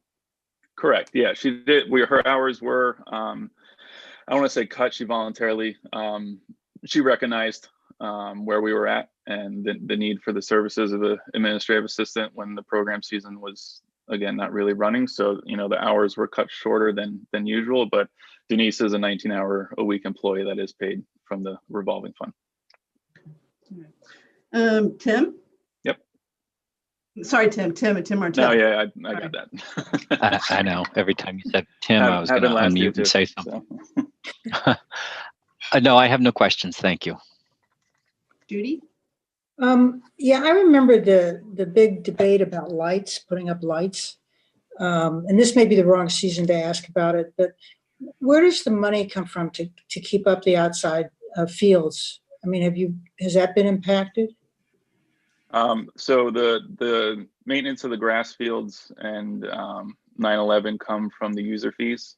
So all user fees and field rental permits that go through our office are not deposited into revolving. They're deposited into separate accounts to take care of those. So all grass fields goes into grass field maintenance fee, a fund, that DPW feeds out of as they do our work. They contract our work or take care of it themselves. And then same with 9/11, all of the permitting and fees that we get from that go into a separate 9/11 revolving account. Okay, thank you. Yep. Jason?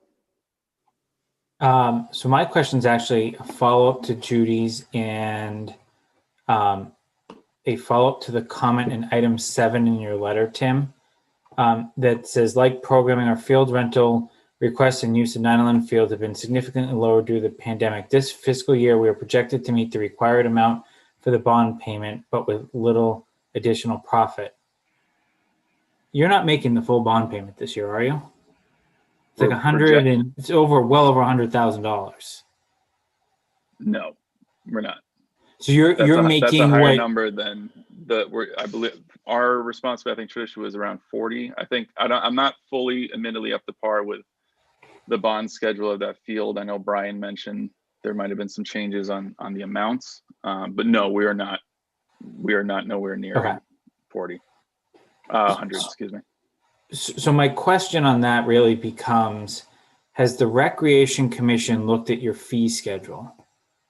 And are you charging the appropriate fees for use of that that field in particular? But I mean, it can go more broadly than 9/11. And the reason I raise it is because obviously we've all heard the budget pressures the town has this year, but over 100,000 that's just being caused by us having to fund 9/11 now. Now look, we'll make it up in 10 to 15 years, but I don't know if there's going to be a budget issue in 10 or 15 years, right? I don't have a crystal ball. So, I think, has the commission looked at it? Are you willing to look at it? Or have you looked at it and said, the fees are fine, we can't charge more, it would not be the right move? We've looked at it. We just finished actually revamping our permit schedules when it came to fees. 9/11 did stay the same though. We just raised it, I believe in 2016, it was raised up to 85 an hour. So it has recently been raised. We revamped the fee for lighting to make sure that was being recouped as well. I think, we can probably take a look at it again after this coming season. I'm completely open to that to make sure. But to be honest, since I've been here, we have not had one full normal season. So it's been really hard to calculate between issues we had with lighting to issues we had the whole EEE episode, then we had this whole shutdown. Even when we were going back with our schedules, the last couple of weeks talking about fees, we didn't have a solid season to go off of. So, hopefully, we can get one under our belt and really get a clear picture of if what we're doing is correct. But I'm open. I'm always open to looking at it to make sure we're recouping as much as we can. One comment for you, Jason. It's Jason, on that bond issue, isn't the issue that when we did the bond, we picked the wrong time horizon? Like we should have done 10 years, but we did 5. Well, I probably should have done 15, but yes. Yeah. I know that's outside of rec commissions. I just wanted to make sure we were driving as much revenue. And I think there's a much broader issue town-wide of, are we charging the right user fees for the services that we're providing? Like there's an issue with fire, there's an issue with Board of Health and the septic, right? Like people don't keep up with those fee schedules and they're kind of outdated. So I guess, Tim, my request would be is if there is comparables, like if you can say, I'll just pick neighboring communities, Hopkinton charges $85 to use their turf, or they're charging $55, or are they charging $150 an hour? Like if there's any sort of comps that we can just look at, I just think it would be good to know that it was looked at. I'm not saying you have to change it. I'm just saying it'd be good to have the data, but I do recognize obviously your traffic is most of the problem at this point. But hopefully that starts to resolve itself this spring. If I could make one comment, Jason, it's Don. We did look at the fee specifically for 9/11. We spent a lot of time, I think, in that area. We do have one hand tied behind our back as the body that leases us the land has included restrictions on some of how we can construct the fees. So, for example, we're not allowed to charge alternate rates for in town versus out of town use. Mm-hmm. That was the first thing we tried to look. I mean, that was the first thing I looked at when I looked at the fees. I'm like, if we're going to bring in outsiders, we should get a premium for that. Which is, I agree, the exercise in looking at competitive market rates would be helpful. But I think some of the other folks are able to charge premiums because they don't have that constraint, and so we're working we're working as best we can within the limitations we have. So I think I understand that, Don. So I guess what you're saying is 9/11 may not be the right one to do a comp on because of the legal restrictions we have. But this goes to my next question, is I know you're looking at Choate, which is your next paragraph. You're saying that one would be, I know there's a deed restriction on the property, but hopefully there's no legal restrictions on what we can charge for fees. So you're saying that one may be the test case of user fees, right? And candidly probably would help your case when getting funding support, right? I would do the review on 9/11 as well, Jason. I think that's a prudent exercise to make sure that we're covered. I just think our upside opportunity there is not as lucrative as it might be for towns that have space that don't have that constraint. Okay. And then I guess my final question is this comment about the feasibility. Do you know the cost of what a feasibility study? It doesn't sound like you're seeking town meeting funds potentially, but do you know what the cost is? I'm in the process of figuring that out. That was our last commission meeting to kind of start moving forward on that. But it's not our intention to go to town meeting right now for that. We kind of feel it could be a low enough number to come out of revolving, but that's still very, very much in the infancy. So we're still looking into that. Are you comfortable in saying whether it's greater than or less than 10K? I am not comfortable in saying that. I'm not sure. Okay. Sorry. The only reason I bring that up is the Board of Selectmen approved the capital planning policy last night. Yeah, I saw it. I think that's coming out this week. So I guess in closing, Kathy, I just wanted to thank Tim and his team. Obviously, I think the letter speaks for themselves in terms of what they've done to be creative in, trying times, right? And clearly have more than justified their roles in especially, advancing some of these capital projects like Tim noted, and obviously trying to think through the programming. And I obviously look forward to seeing what a normal recreation department looks like moving forward. Yeah. I mean, I will add, as I pointed out in the letter, our summer is completely planned already. So our intention is to get back to 8 weeks of summer camp, concerts, movies, weekend special events, everything, as long as the guidelines allow us. So, come June, end of June, fingers crossed, we'll be back in action, and we hope that the residents in the town will join us again. Andrew D. I don't have any questions. Tim Martell. I do not have any questions.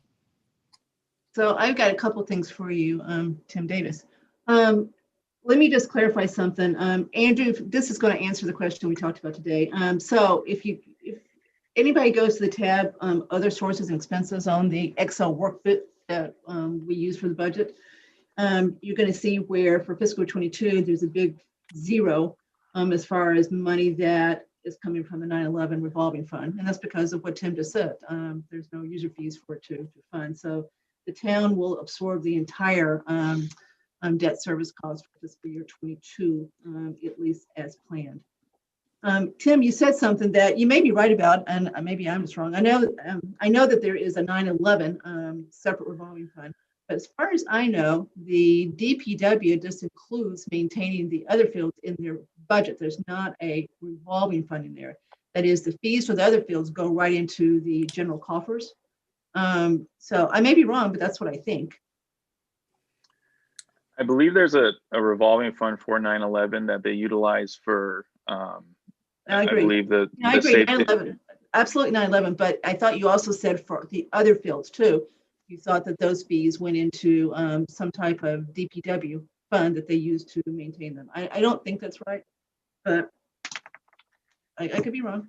I agree, Kathy. I think it goes into the general fund for disbursement accordingly. Yeah, I think you're also correct that the budget for the maintenance of the fields, the lawn mowing, et cetera, is with the DPW.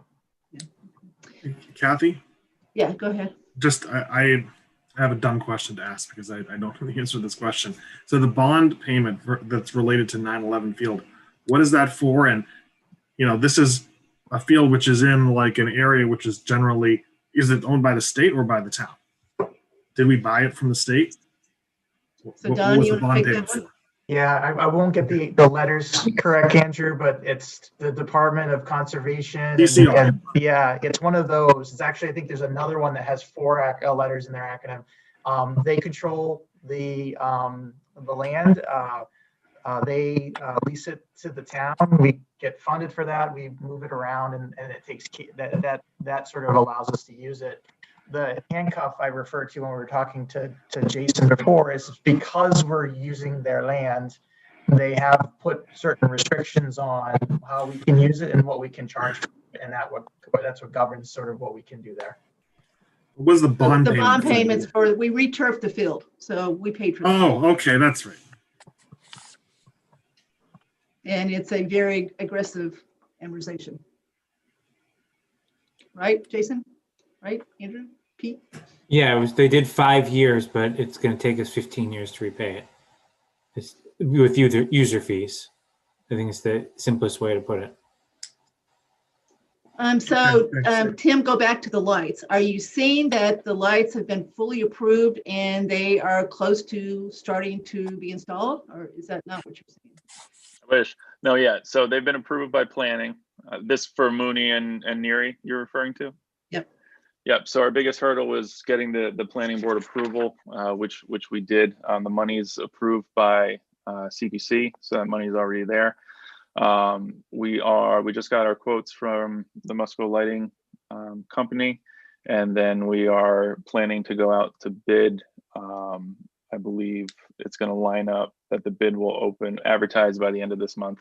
It's our intention, hopefully, the schedule we're going to put forward with the contractors is March, April, they'll be installed of this coming. So they'll be ready for the summer. That's the hope. Okay, good. Right, that's great. Okay, so as far as summarizing where you are with projects, future projects, so it sounds like you really have knocked these things out, get the lights done, and we really are caught up. You got calendar coming with this next town meeting, right? Yep. Okay, and then the next one is Choate. Potentially, yes. That's going to be our focus, yes. Right, and let's assume calendar gets fixed and it works, and let's assume you get Choate the way you want it. Does that put the town in pretty good shape as far as fields compared to neighboring towns? Did we look pretty good inventory wise? I think we look great inventory wise. Truthfully, if we get Calandra up and running now, once that is done, we can settle into our field rotation that we've been working towards. So the inventory that we need to be successful that we've studied, I think we will hit that to help at least rotate where we need. But turf at Choate will obviously open up a host of possibilities year round. But surrounding towns, yes, I think we are in very good shape. So is the revolving fund starting to dwindle? I wouldn't say dwindle. We still have, if I'm being honest, we probably have about $250,000 in there still that we're pinching, that we're gonna hold on to as much as we can. So I'm not going to complain that we are doing bad. So. And my last question is, it sounds like you really, this is your second full year or third full year? This will be my second full year, my third summer. So you feel like you've really got a grasp on everything at this point? I know you had a lot to deal with when you first were hired. So you think you got things in pretty good shape at this point? Yeah, if we could stop having mosquitoes and pandemics and everything else ruining everything. But no, I'm learning a lot. I learn something every single month, but for the most part, I think we have a really good plan going forward for the rest of this year. And I think we have a grasp, and I think we're going to be well. So. All right. So Jen, anything you want to say before we? Yeah, I would just add that I think Tim has done an amazing job with the department and really breathing new life into it, along with Alex joining as well. And even in our projects and things like that we've been working through, when we run into challenges with our bids, they come in higher than we wanted, Tim has done a great job of getting creative and figuring out ways to, work within the budget we have and bring down the costs. And it also has been amazing to get these projects fully done and out there so that the community can enjoy it, where we funded them several years ago. So I would just commend Tim and the department for doing an amazing job. So yeah, thanks. Well, you know, the person who led the effort to get the lights a few years ago, his wife's a good friend of mine, and you know, I know that they're going to be very happy when these lights get done. So that would be a nice one to get checked off. Yeah. All right. Anybody else before we say goodnight to our friends at REC? Sorry, I got one question. It's just a thought about these revolving funds. Can the town earn any interest off of these funds? Like if there's $250,000 somewhere, is there, or is it just sits in a town I'll answer account? that one unless Don was, so yes. So Brian Ballantyne has a program where he moves money around, you know, through certain banks that are permissible. And all of our, you know, we've got, you know, $25 million of cash in the bank at any one time, which includes this. So it's, you know, big parts. Okay. You know. So we do try to earn some income. And until the pandemic, we had started earning some pretty decent interest on the whole reserve that we have now. It's gone down a lot. So if you take a look at what we received last year compared to the previous year for interest, it's gone down a lot. And of course, it's going to stay low for probably a while. Thank you. Okay. So, thank you, Tim. Thank you, Jen. Thank you, Don. Good. Thanks, everybody. Good to see you. Have a good night. Happy New Year. Night. Happy New Year. Okay, so can you bring Mr. Mooney back in, Jason? Yes, and Town of Southborough, if that's Karen, can you just raise your hand? That's who we need. Yeah. So Jason, I'm going to win the bet. I will say, I guess. I I will rename Karen in a second here.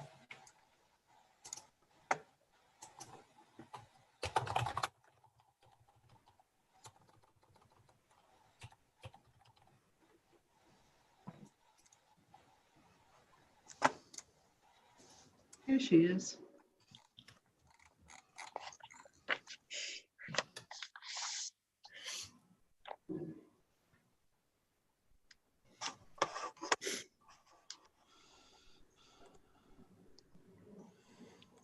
So is there anyone besides Karen? Is it just Karen as far as DPW? Brian's not there right now. Okay. Who? Brian Shea. But he's not here. Brian Shea Yeah, is no, not I here. see one attendee who is Sam. Yeah. Sam? Yeah. So hey, Karen. Hello. So sorry it's so late. It's okay. It actually worked out good for me, so I'm good. Ready. So Andrew Pfaff is the liaison. So you want to take it from here, Andrew? Sure. So Karen and Brian Shea and myself was the selectman liaison at a couple meetings and reviewed Karen's budget in detail, line by line. And I put her through the ringer a bit, but she was great and answered all my questions. It's a very large budget with a lot of moving pieces. You know, one of the items that I looked into that was strange and but now makes sense is the snow removal. We historically have always spent usually below what our budget is, depending on, you know, a heavy snowstorm or not, or snow year or not. But per DOR regulations, we're not allowed to lower that budget. We have to keep it at kind of that historical high. So just something there that it kind of is what it is, but it's definitely something, if you look at the detail, it looks a little funny, but you can't do much about that. So say that again. You're saying that whatever the budget was for the previous year for snow removal, you can't lower that in the next year, even if you spent less than what the budget was, or you think you're going to spend less? You had that rotten year we had, 4 years ago. You don't think we're going to have that again? So you really can't lower a number from the previous year? Is that what you're saying? Correct. Does that sound right? You can't lower what you budgeted. You can, if you spent more, like if we had to get an advisory, whatever reserve fund transfer, that doesn't have to count. That doesn't count into it. But what you budget has to be the same. So from year to year, you can't lower your budget, is what you're saying? I can't lower the snow budget. So the amount spent on snow specifically, so that there's a couple line items that have that in it. Keep going, Andrew. Yep. So there, basically there's a few line items that we looked at. We looked at historical actuals. So Karen did a good job of kind of looking at her history and kind of coming up with a good budget assessment. We went through and some we lowered, some we increased a little bit to make sure we have enough in the line items, especially with the new selectmen policy on moving stuff in between line items. We tried to clean up kind of that line item budget to make sure that we were budgeting things in the right place. But other than that, there's not a whole lot. Salaries are a little bit lower. Karen, correct me if I'm wrong, because one of the resources that we replaced, an existing one, was at a lower rate, so that helped our salaries. Didn't add any resources or lose any, but one was a little bit less. And overall, the main increase is the additional cost for the refuse, right? We had a lot more people going to the transfer station this year and anticipated to continue that next year with COVID. So that's kind of the real main driver of the year-over-year increase. Yeah, that and we are paying a lot more for recycling now too, because we were at 0. We went up, we put some in for this year, but the amount is actually a lot more. The cost is more than we had anticipated it going to. So Karen, for those of us who try to recycle as much as possible, should we not be trying to recycle plastic at this point? So no comment on a public forum. Exactly. Yeah. No Environmentally, comment. Fine. If you don't want to, that's fine. We learned a lot through John Butler's study as far as what's going on in the world of recycling. But it sounds like it's not going anywhere, and it's costing us more than your normal hauling to actually get rid of the plastic right now. Correct. But the DEP does have waste bans on plastic being in trash. So technically, the law is that it needs to be recycled. All right, so I've got my cursor on her year-over-year budget. It's 4.09% year-over-year. She does have one of the big 3 budgets. So in her case, when you go up 4 instead of 3, it actually is that's like $25,000. So Karen, correct me if I'm wrong before we get started with specific questions. I can remember, I bet 5 years in a row or so, you had a really low year-over-year increase, 1 something, maybe 2 something. And then 2 years ago at the Board of Selectmen meeting where you were talking about your budget, you said, okay, guys, just want you to know I can't do it anymore. It's going to start going up. And it did. Last year it was up 5% year over year. This year it's 4%. So I take it that you really think that there's just no fat in this at all, that it's bare bones. You really have to work hard to even live within this. And there's just not a lot we're going to find here, no matter what we look at, to do what you've got to do without truly some big structural change that would be hard to do. Yes. So one of the problems, or one of the things with the DPW budget, is that there's certain things we have to pay for. However much trash we get, we have to throw it away. We have to pay for that. We have to fuel. We have to keep everybody running. So we have a bunch of items like that where we just don't have an option of how much we spend. So there's a couple line items like the trees, where a lot of times when you're like, you need to cut, I cut from there because what we can do is just say, all right, we just have to stop cutting trees for this year. Right. And just stop. And so that's why that ends up being a wonky number. Sometimes we spend barely any, and sometimes we spend more. And that's because it's somewhat discretionary. There's still trees that clearly need to come down, but if we don't have the money because, we went over on too much trash, then we don't, there's a couple line items that are sort of discretionary. And so those tend to be the ones. There's just a couple, like we spend a lot on police details, and it's partly their contract. We don't have any say in their contract. We don't get a special rate unless it's just for us, not for our contractors. So so a lot of that money, it's really just passing it back and forth between the departments, but those things keep adding up, and those change with contracts with the police or whatever. So sometimes our budget gets affected by other people's things that happen. And that happened to be the case with police details. We actually have to get them more often. The same thing, fuel, as other departments get more vehicles, we end up having to buy more fuel. So like a lot of things affect us that aren't necessarily something that we have any control over. Even the new building for the police and fire, that's going to cost us a little more in grounds than we had budgeted for 21 Main. I think it was 21 Main. So that kind of thing happens to us.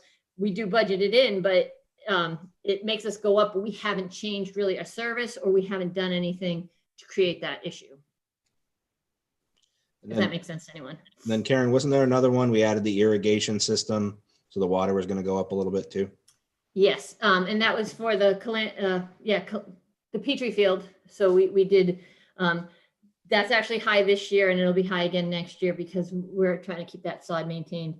We're trying to they want to put irrigation at the police and fire station now. And it's there, right? It's in. Yeah, just in that little front area. Yeah. Yes. I believe it is in, yes. We did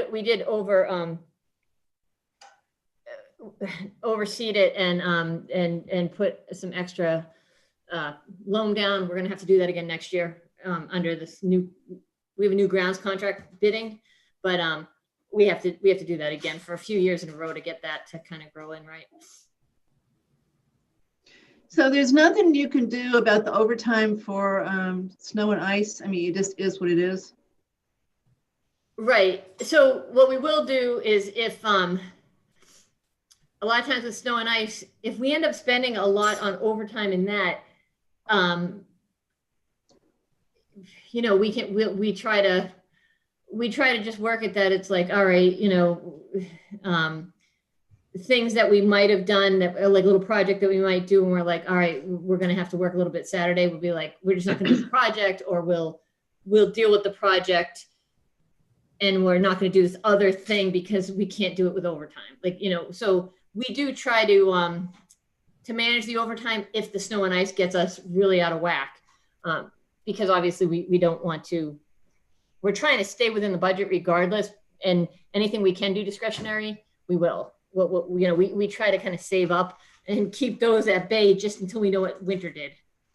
Winter seems to be our biggest issue, obviously. So if it would snow between 8 and 5, Monday through Friday, that would go down? Yes, actually, if it didn't snow on the weekends, exactly. And actually it has to be between 6:30 and 2:30 for us not to have to pay any overtime. So what is admin overtime for? They have a little bit in there, and that's for the hazardous waste day. They're in for that, and there's one other day that sometimes they come in for. So it's just hazardous waste day. I'm sorry. The other day we stopped doing the stickers on a Saturday. That was years ago.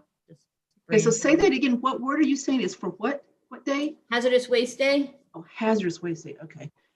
So that whole 55,000 is for hazardous waste day? Oh no, I thought you meant like the admin. Sorry. I'm looking at the line that's DPW admin overtime is 55,000. Okay, so that's all other overtime for the DPW that's not snow related. So that's if it's when there's a storm and they have trees that they have to come down, or fall on the road, we get called in for that. If there's any kind of road work that went long, sometimes we come in early to do sweeping in the different areas that are a little busy. We'll come in before really traffic starts. So like at 4 in the morning or 5, we'll be sweeping. So that work tends to be an overtime thing. Sometimes I know, like when we were building the playground over at Central Street, that kind of was happening at a time when it's a lot of construction seasons for us. So we were doing a lot of that work on weekends, like on Saturday morning, we'd have a few hours where we would just put some people there to do that work and then take off. So it's any overtime that we have, scheduled or not. Cemetery, right? If there's a burial on a Saturday, or we don't really do them after hours, but so it's really just Saturday burials. It was just the word admin that threw me. It sounded like, it was in the office. Yeah, Okay. no, that's what I thought too when you said it, and that's why, oh yeah, it should only be a couple $100. So I was like 55, whoa. That's great. So now, everyone, we're going to talk about her capital budget when we talk about the capital budget. So tonight, we're just going to focus on her operating budget. Okay, so let's see, Jason. So I had a few questions. I realize this is a very detailed budget, Karen, so I appreciate everything you did in advance to hopefully streamline this. My question was, I'll start with the follow-up on what Kathy was just asking about the salaries, DPW admin overtime. So use that Central Street Fayetteville Playground project as an example. Why in your budget are you paying overtime for a project?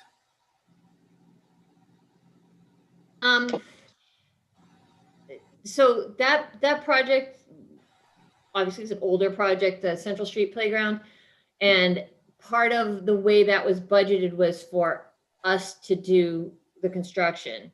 And it really came down to, we didn't have enough time during the work week to get it done, and I understand that part. Right? Okay. Because honestly, if you had time during the work week, I'd question how many full-time employees you have, right? So I guess my question is I know that project's done now at this point, but in the future, we just listened to Recreation tell us they had $250,000 sitting in a revolving fund, right? But we're using basically tax, something that goes into the tax rate to fund it. I would just think, I think your department is maybe unfairly being burdened with a cost that isn't related to the service.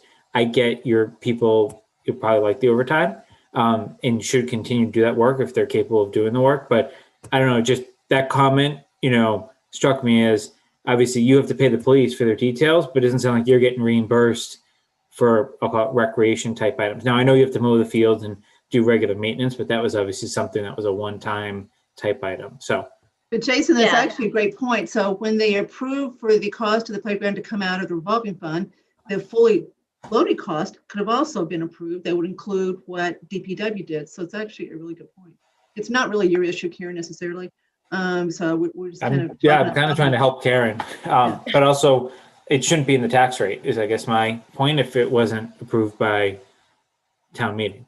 My next question was on, you have a lot of contracted services / engineering type funds that had significant increases, and there may be some offsets in other spots, but any thoughts or commentary there of, is that the right spot for them? In particular, on the engineering funds, I know we used to have a town engineer, now you have to go out. Like, can some of this been paid for with Chapter 90 or some of these more related to capital expenditures? Because I imagine, like, if I just kind of look at some of your year over year, like your FY20 actuals versus your FY21 budgets, that's where you go when someone asks you to start slicing and dicing, as an example. I'm looking at account. Yeah, you're on the right account. It's Kathy, yeah. Like you went from 90 down, he basically cut it in half, and then you're going back up now another 6,500 this year. So I don't know if you have any thoughts or commentary around that. Those are obviously big numbers in your overall budget.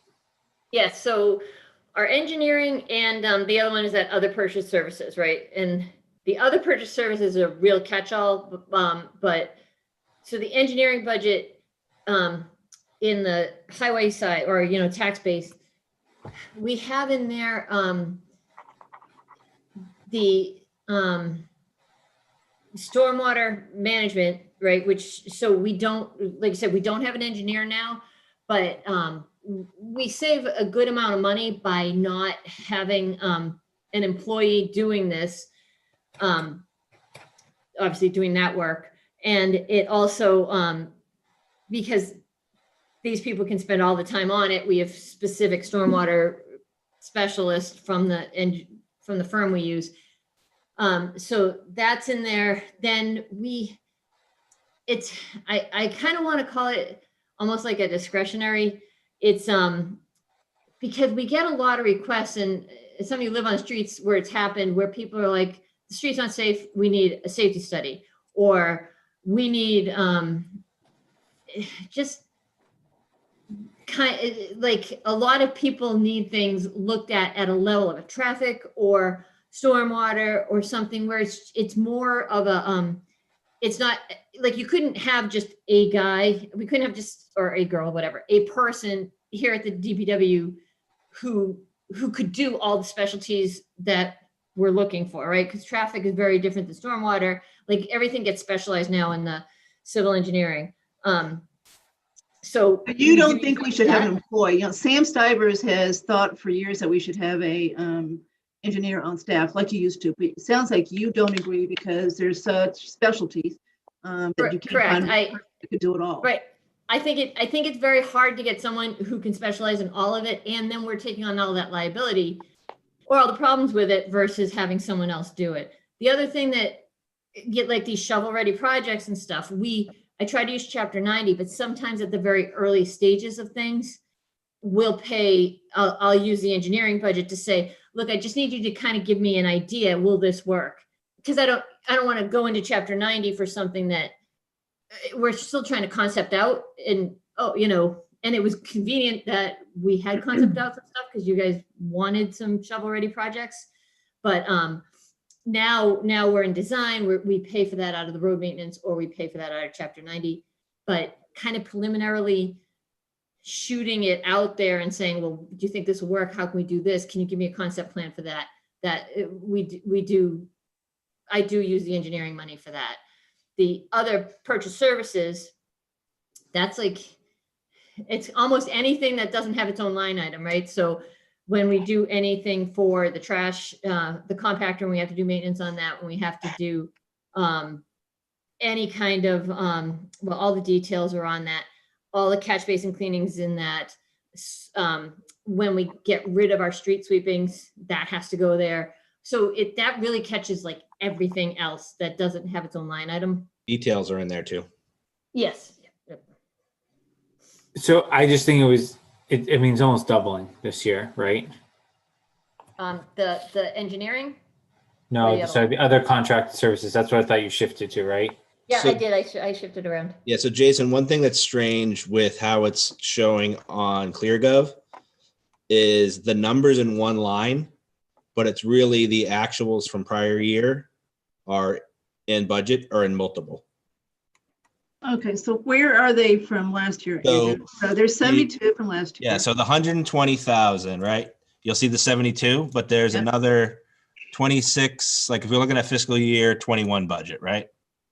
There's a 26,720, 1,040. Basically, the contracted other services was 120 for budget last year, so it's flat year over year. Okay. It's just they broke them out into 7 different contracted services line items in the ClearGov, but then because I think it goes one for each of the buckets, right, Karen? Like one's water, Yes. one's whatever. And the spreadsheet that they loaded, it just had it stuffed in one. So is the Right. plan to clean that up? I think Yes, so- it's good to Sorry. monitor an amount of that size, right? Instead of just having I worry about the use of the word catch-all, right? Right. So we still, the way that works is like there's tree, right? So other purchase services or engineering, whatever, right? There's a tree bucket, there's construction, like there's a bunch of different locations. But what happens is when we budget it out that way, and so say we end up with a lot of stuff with an arborist, and we don't really end up with anything having to do with the transfer station. I've gone 10,000 over on the arborist line item, and I've gone 8,000 under on the trash. And when I was looking at it on the ClearGov and the way it works it out, and you can't sort it by it doesn't sort by location, it sorts by line item, or the other way around. It sorts by location. So you're trying to add them all, and it actually got to be cumbersome. So we still will be tracking it the way that it's to see kind of where we stand, and I can always show that out through other ways. But in ClearGov, it's actually harder to see it. So that's why we went to like one line item. So it's all in like admin, which I know isn't necessarily ideal, but it's very difficult because those line items kind of come out of things that you don't know where they're going to be. You're right. I don't know where each item's going to be. Like police details, we end up using a bunch for the trees, but we didn't use any for roads. Right. And so like now I have to go to the selectman and say, okay, yeah, you're 5,000 over on this line item, but really the whole line item's not just that location line item. So we get it, except that when you're looking at this for the first time, it looks like that's where you're going to hone in. You go, oh my gosh, that's gone from 72 to 120. Yeah, right. So it takes. That was my first question to Karen when we met. I said, this doesn't look right, but yeah, and there's I mean, there's probably a middle road, right? A police detail is a police detail. I don't really care whether it's for tree work, whether it's for utilities, or you just need them for crew safety for whatever reason.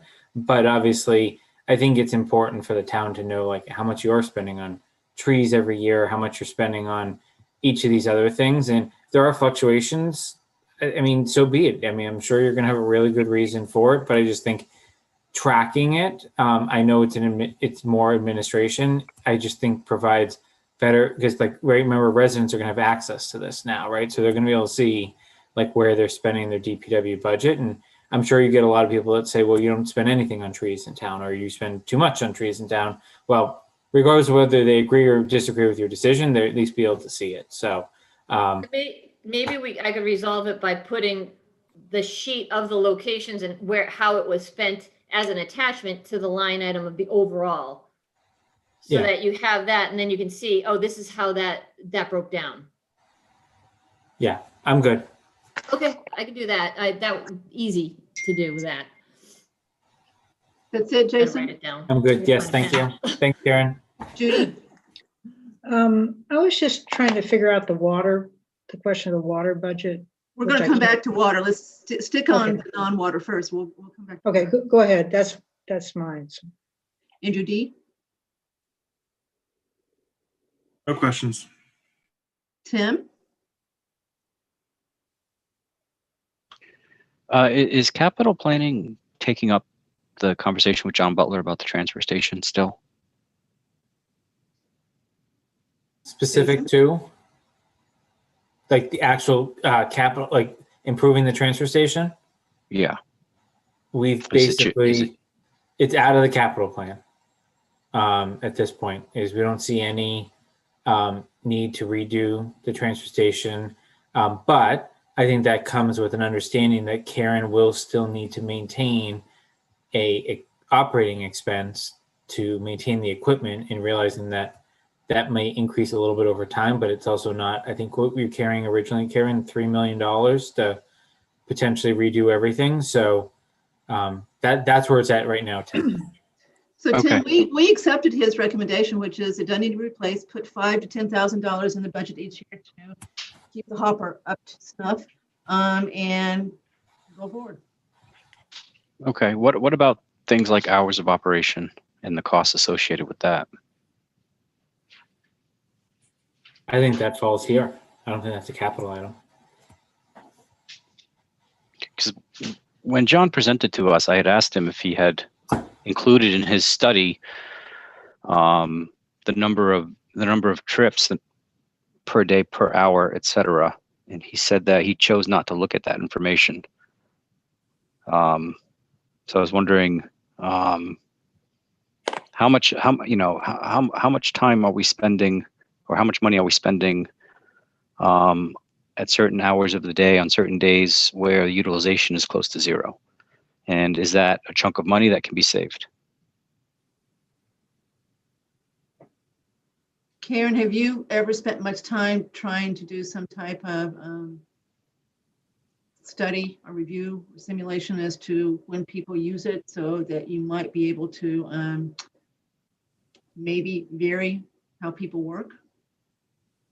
We have done traffic, like traffic counts for certain times of day.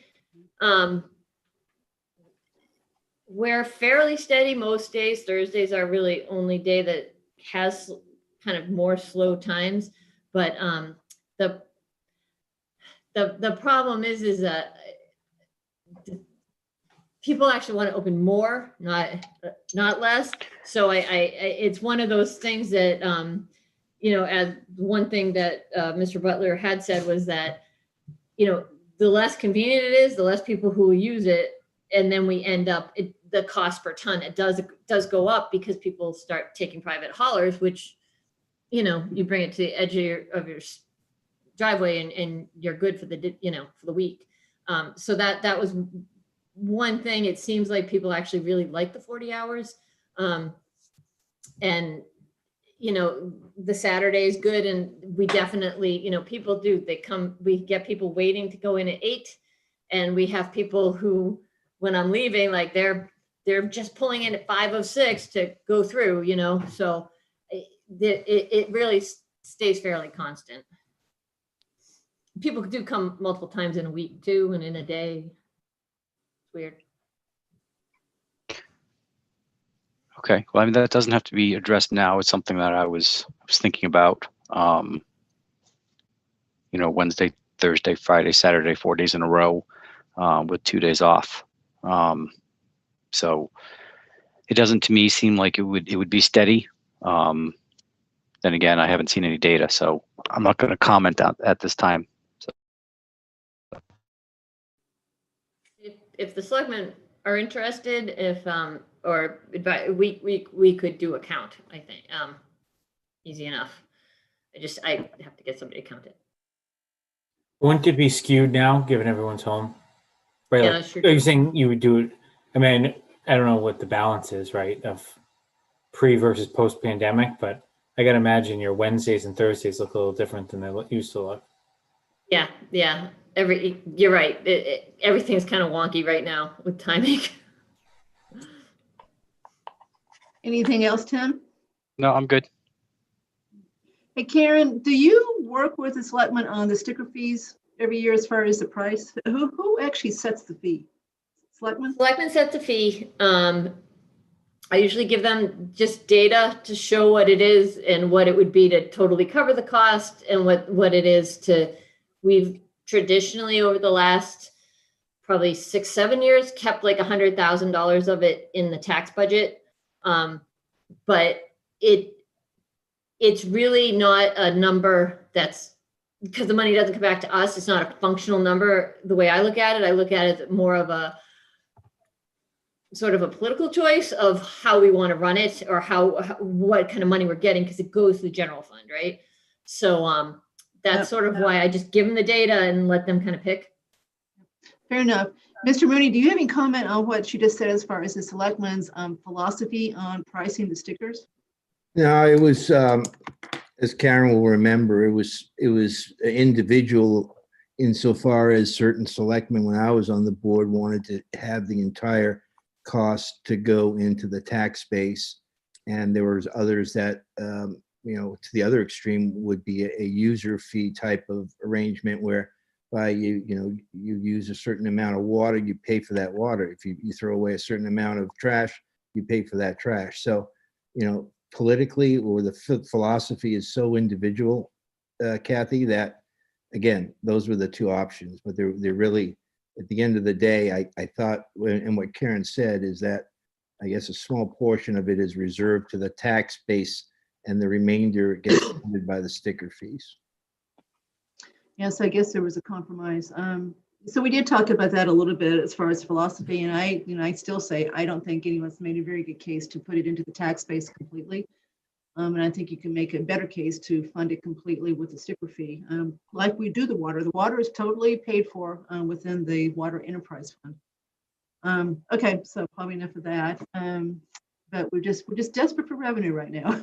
Hey, Kathy, can I ask a couple additional questions? Yeah, go ahead.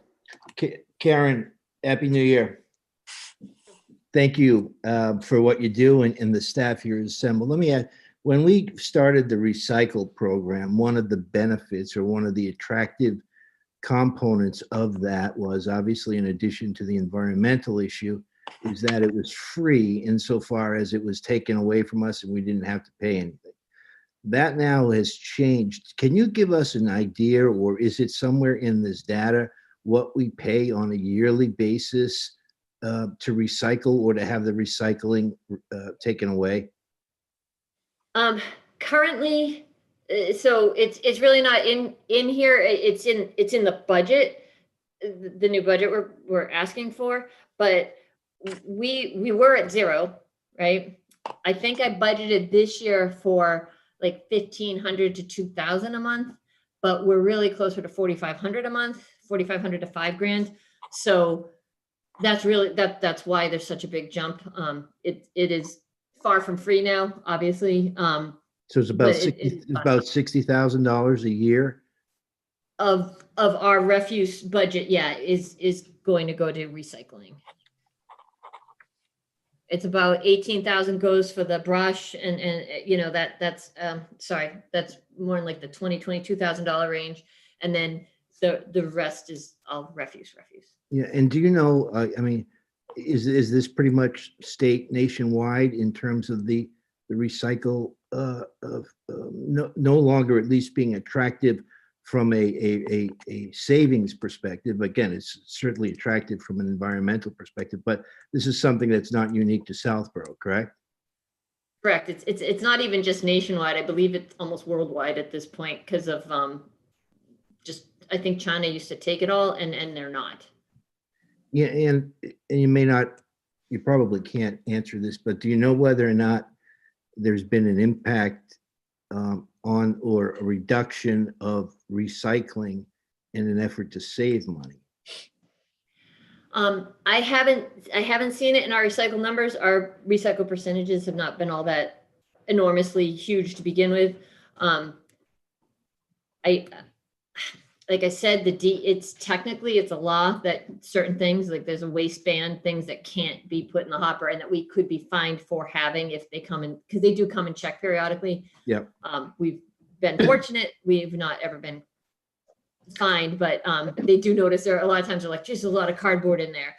And cardboard's the one thing that we still can do fairly cheaply, but the plastics are very expensive. A number of years ago, maybe it was more than just a couple of years ago, you had talked about a day coming at the transfer station where you were going to have to invest, you know, a number of million, whether it's 3 million or something, in order just to maintain the status quo. Is that number still out there in terms of, you know, your crystal ball? So not really, because when Mr. Butler did his, he really did like his was like a really good financial analysis, which is well beyond anything that the way I was thinking of it, because I think more on the operational end. And it really, when he presents it, you say it doesn't make sense if it's cheaper for us to kind of keep it limping along than it is to obviously redo it. And the thing is, you know, we keep it going, we keep up little bits here and there in say 5-10 years. At that point, who knows really where everything's going to stand. And then at that point, there might be some option that's available, or everybody is going more towards wanting pickup. And so rather than having invested $3 million and we're like, oh God, no one's using it now. John, have you not seen John Butler's report? No, I saw it, but my question is more that I don't think I asked it correctly. In terms of that number, that 3 million, there's certainly a number or an amount of money that is required to so-called limp along, right? In terms of what we have to pay and what we have to repair. Yes. But Karen, you and John Butler, and he said you agreed with him, and you were on the Zoom, and you didn't disagree. You guys did not characterize the hopper as limping along. You seem to agree that as long as we maintain it properly, and he said that's $5,000 to $10,000 a year, that it should be fine. Right. I mean, I call it limping along because obviously state of the art is totally different, right? It's like my computer versus one of the new ones, right? So it feels like it's limping along. We do have problems. We've already had 2 breakdowns this year, but we were able to, we're able to keep everything operationally functioning. And, Mr. Butler and I talked about it, about the fact that those breakdowns are going to happen, and as long as we can keep the longer I can keep the public from feeling the breakdown, we're fine. Once it gets to the point, obviously, that it's just happening too much and the public's getting to the point that it's unreliable, then that's when we really need to kind of look at it again. And at that point, though, again, it comes down to if it's too inconvenient and everybody's switching to pickup, then maybe we're not using the transfer station anymore, or it's much more limited in how we handle it. So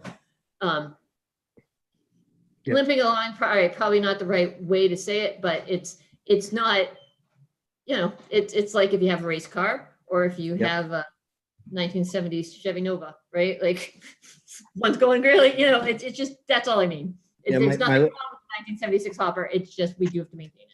Yeah, my last question is kind of a piggyback on Tim Martell's question, is that hypothetically, if we were to close on a Wednesday or close on a Thursday, is there a certain amount of expense associated, savings that would be associated with the closing of that day? I don't believe so, because we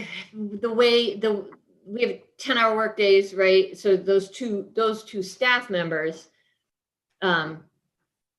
they'd still be 30-hour employees if you actually just cut a day out of them. If you did that and you cut their hours, they still end up full-time employees. They're still benefited. We haven't gained anything. We're not getting to 19 and a half hours.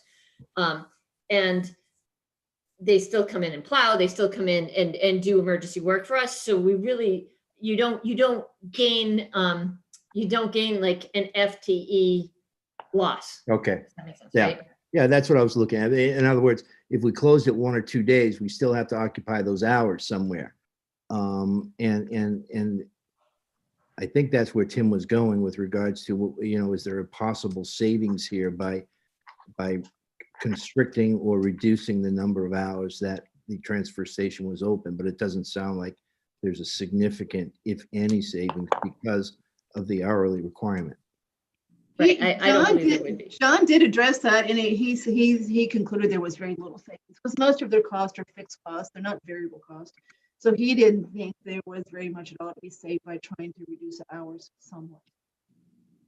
Karen, great job on the Main Street intersection. Now that it's done, it really looks. Oh, nice, huh? It really came out really nice. You maintained the rural character of the town and all those concerns, and you guys really executed top notch. Thank you. Is it totally done at this point? There's a couple things that need to finish up. There's a little bit of landscaping, and the crosswalks there's special treatment on the crosswalks to make them kind of brickish, look like brick. But that's it. Otherwise than that, everything's set. That is great. Okay, who hasn't had a chance? Andrew Diddington, have you had a chance to talk to Karen? I don't have any questions. So Karen, since we're not going to talk about capital, I do want to reiterate something that we've talked about in capital planning that you've heard before. But now we do know that they've announced while we've been talking that they've also given the other Georgia Senate seat to the Democrats. So you've got now the possibility that's bigger than it was before, that there will be some type of large infrastructure bill passed. So we really do want to make sure that there are, a few projects that are shovel ready, so that if it were to pass and, you need to have something, the faster you can get on board, the more you're going to get the money. So we'll probably talk about it more at capital planning again, but it does look like there is a better chance tonight than it was, a month ago. That's great.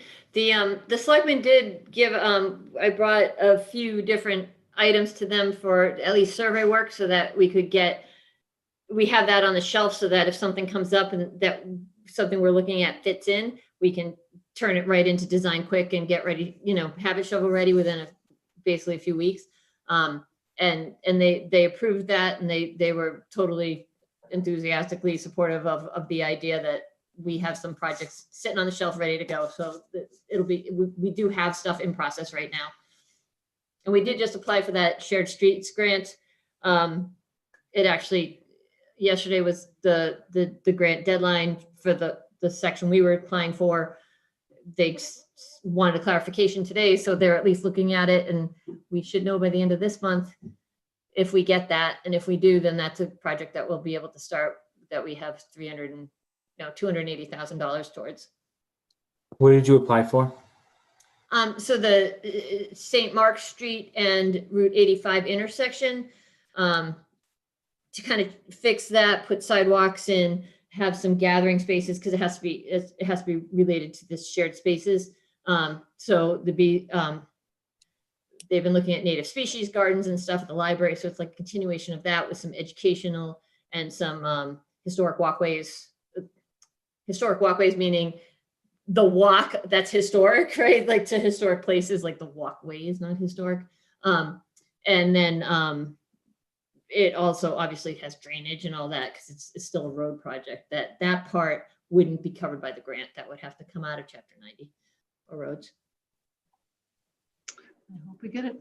Kathy? All right, go ahead, John. I'm sorry, I forgot. I should have looked at my notes, Karen. I don't know if you submitted. If you did, I didn't see it. Your wish list. I don't think that's been discussed, or if it has, maybe I missed it. Is there a wish list that's not constrained by budgetary issues that you put down on paper, or by looking at your face, I'm not sure you can answer. Yeah, it's terrible. I can't remember what I wrote. Okay. I did end up submitting it, but it was really late. Like it was like last week. I want to say maybe Monday or Tuesday. I finally got to it. Yeah, I didn't read it. I didn't see it, and I apologize. And Kathy, I It don't probably know. wasn't very interesting anyway. I'm good, Kathy. We quit picking on her budget. So Karen, so Andrew, are you prepared to talk about the water fund? I can cover it a little bit. Yep. All right, so I've got it on the screen now, and it looks really strange. So can you explain why it looks so strange compared to the previous year? I mean, why the lines are funny? Well, it's a lot less than the previous year. Unless I'm out. So I've got the water fund up. So Karen, it looks like the budget for fiscal year 22 is $1,559,000 compared to. I think it's 2159, right? Yeah, go over one more column, please. Sorry. Oh, I'm looking at that. I forgot to get rid of that. I'm sorry, my fault. Okay, sorry. Looks much better.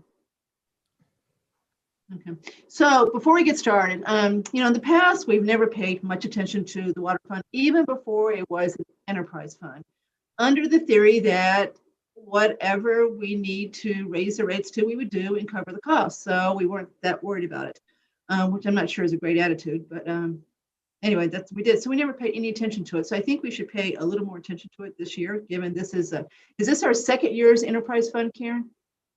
Yes. Okay.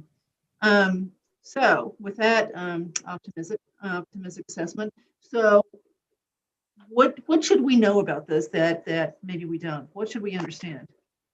Kathy, just to check. Okay. Check what? It'll be 2615. Is there one more? Yeah, keep going over.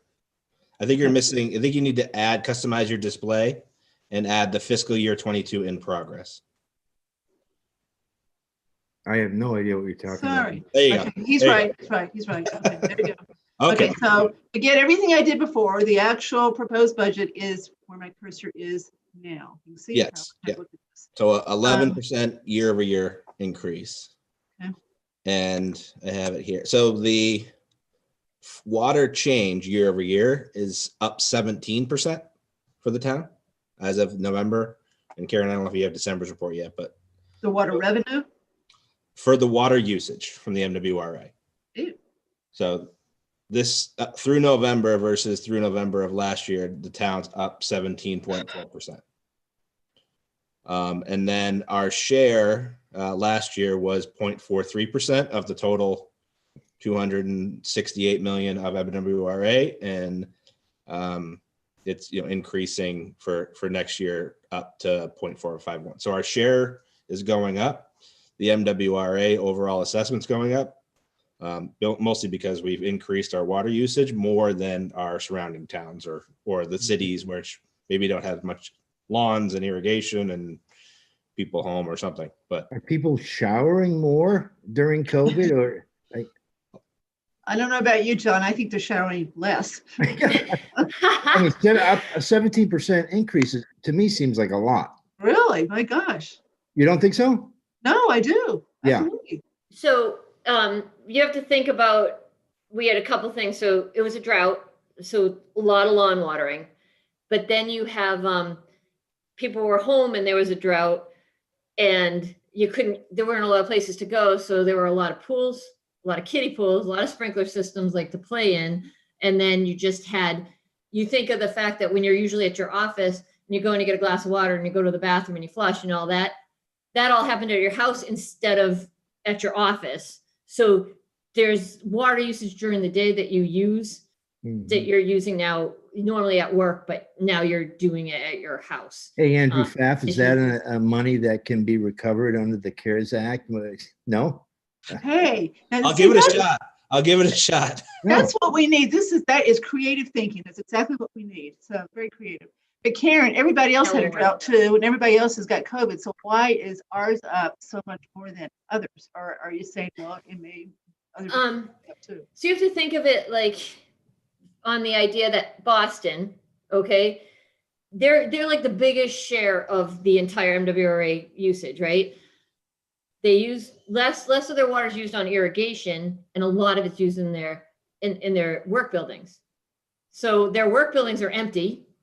They're not stuff. They don't have the same drought change. Like if you look at, even if you actually look at the charts, like, we're like January, February, March, right? Like our usage does this in the summer every year. Well, everybody's else, like Somerville, Quincy, they're going to go up somewhat, but ours like really peaks. So does like Hopkinton. They're not they're not MWRA, but any of like these suburban towns with two acre lots and public water, they peak up more. So what ends up happening is that you think if Boston uses like 1% less water than they did last year, it's a huge percentage of the overall water. Like our share is 0.56 normally, and we're up to 0.6 something. Like we're not even at 1% of the full water usage that they sell, but it's a huge impact to us. Whereas for Boston, because they lower a little, but it's a huge amount of water. So it offsets us so much that we end up at this larger percentage. Does that make any sense? Because, you got to think there's so many public buildings there and office buildings and stuff and all that, a lot of them were vacant for most of the summer. So you wouldn't even have noticed people were just gone, and they still are, I think. And John, I pulled up the usage report. So Boston is really the only one that's down. They're down about 5%. The rest of the communities, I mean, some of them are pretty much flat or down a little bit, and it's mostly the more commercial, Revere, some of those, Chelsea, some of the more commercial areas. But then you have places that are more rural, like us. Lexington's 18%. Can you not make the argument, though, that but for COVID, those expenses, we would not have incurred that increase? But then again, this is the water fund, so those expenses are paid for by the people. Yeah, so the more water you use, the more you pay. In fact, it's tiered. If you use more water than your neighbor, you're going to pay more for that last gallon. So Karen, how often do you set the water rates? All right, so this was a problem because we hadn't done it in a long time. And we did it last year. We raised them by chance. I don't think I ever raised them when we don't have a drought the following year. So it's like a little problematic. But so we raised them. So the March, the water people used in March, April, May was at the new rate. And then unfortunately, June, July, August was at that rate also. But that was when everyone noticed it. So we get a lot of calls, obviously, when people are like, oh my God, why is my water so high? So we changed it then, and the recommendation at that time, because we changed the tiers and we changed the we actually raised the rate, was to raise the rate again on the so not change the tiers, but change the rate of the tiers, like another 5%. So we're looking at whether we need to, which we have a lot of income this year because we had the drought, but we have to pay for that next year. We have to pay them to pay for all that water we bought. Or we used. And so I think we're probably going to have to do that again. But now we went from like really not looking except like every 5 years. We're trying to look at it on an annual basis now so that we don't get caught with like a 17% change again, which is what we had last year. Okay, so I'm just going to ask a real naive question. At the end of the year, and you've got extra money, where does it go? It goes back into our water. So there's a water fund, right? So it's almost it's like the general fund, but for water, or free cash for water. I forget what it's called though. Andrew, do you remember? So you close it out and it just carries over to, so you close it out and you end up with free cash like we do with the town side? Yeah, it used to be called water reserves and now it's Enterprise fund, I think, right? It's an enterprise fund, but I just don't understand, at the end of the year, when you look at how much you spent versus what you received, where does that money go? So it does sit in this fund, and it used to be the water reserve, and now like I said, it's I think it's called retained earnings. And what happens is that when we do a project, you can borrow and you pay it back with the retained earnings, or so that basically is the like a reserve fund specific just to water, but it came from the water rates. And that's where you pay for some of like the water trucks or something, like that kind of stuff. Correct, right. That's why whenever we do our capital, we're paying for it out of the water funds. That's what that's coming from. All right, Judy, I know you had a question for Karen. Well, I kind of got lost. I basically faded out on a lot of this discussion. I just had another kind of question. If a builder is putting up a series of houses, excuse me, who pays? Is the builder responsible for hooking up the water, or does the town do it? Who pays for the pipes? So if they're building a subdivision, right? Generally the builder, and I say generally because there's times that we need them to upgrade something for a reason, but they pay for all the infrastructure, just drainage and everything, right? They're paying for the full subdivision. They pay a fee to us to run, so the town or the water fund gets a connection fee basically for them to have water go up that street, and then they do all the water. If someone builds one house and it connects, then there was no previous connection, then they also pay a fee to connect. And it's the same thing. So the town really, the one cost the town takes on that a lot of towns don't, is that we actually take care of a service break. So if the pipe to your actual house breaks, a lot of times, most towns, once you're off the street, they just shut it off and say you have to deal with that yourself. We don't, we take it all the way to the meter. We'll take care of that because we pay for that water. So if you just keep letting it leak, we're still paying for it, but we're not collecting it because it didn't get through your meter. Okay, thank you.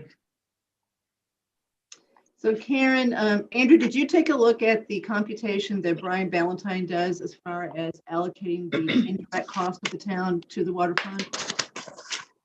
No, I didn't look at that.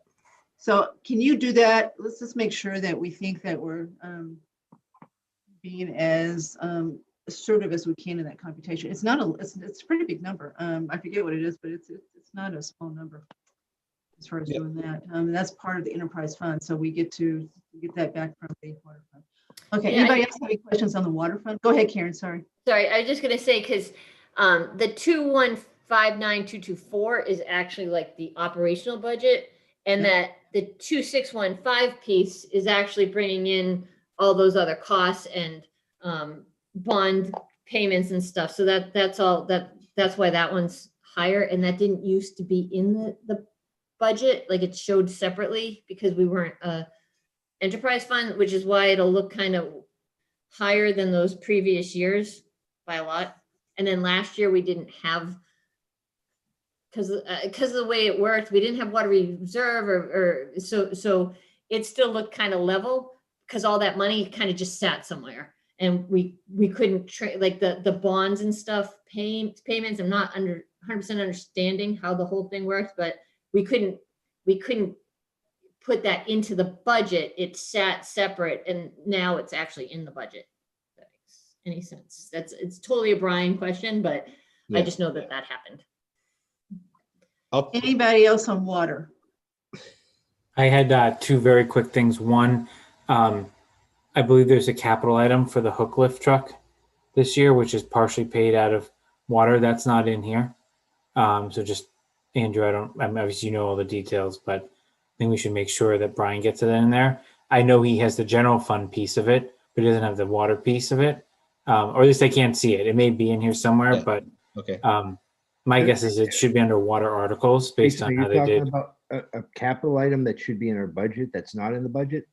Well, Correct. on the water side, John, it's Um, being split between the general fund, this truck, Yeah. between the general fund and water. So what Jason's saying is we don't see the water piece in this budget. So we think maybe it's been omitted inadvertently. Okay, sorry. Because you're right, Jason, there's a good place for it right there. Yeah. And then Yeah. I don't see it in the general either. So I'll double check with him. Sorry. And then I think Kathy's point is really important about like an audit trail of how those indirect cost allocations are being done. Because I know obviously, Karen, you've got union employees, their contracts change all the time, right? Some of them maybe shift between budgets and all of that. So you never can have enough eyes on that sort of stuff. So I would just encourage to make sure we've got it right. So obviously the general fund is funding what it's supposed to, and the water fund is funding what it's supposed to. Anybody else on water? Okay, Karen, this may not be the last time we talk to you, just so you know. We got a budget Okay. problem, so, okay, but this is a start. So thank you very much for staying up so late with us. Oh, no, you. happy to do it. Thank you guys very much for your time. Thanks, Karen. Have a good night. Bye. Bye. Aye. Okay, Jason, I take it back. I think you're gonna win it. Okay, so quickly on Chair's report. So next Wednesday, the reason we're meeting next Thursday, don't ever forget, next week's meeting is on Thursday, is because the school committee is meeting on Wednesday. And at that meeting, NASDAQ is they're going to present their report that they've been hired to do as far as the expected future student population of K through 8 or pre-K through 8. So you guys may want to log into at least that piece of it. I'm sure it's going to be interesting. So that's why it's on Thursday, so that the two of us who are on advisory, who are on that committee, the subcommittee, can go to that meeting too. So we will have something to report at the meeting after that as far as how that turned out. I'll make sure you guys get a copy of it. Jason, anything you want to add on that one? Nope. I just have one anecdote about that, which is it made me realize in the draft version of the minutes from the last minute, there was something about NASDAQ, NASDAQ, stock exchange. And I thought, why is the NASDAQ in our minutes? And now I realize it's. Well, I'm not NASDAQ. saying it very well either. It's Okay. probably the way it's NASDAQ. It's what, it's EATS, NESDEC. So NASDAQ. So you're right. I think I'm saying it like NASDAQ. So I don't blame Claire for doing that. It sounds like the way I said it, NASDAQ.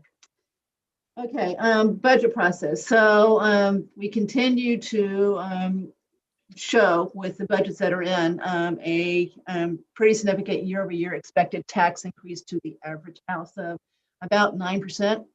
And that includes where the schools are today.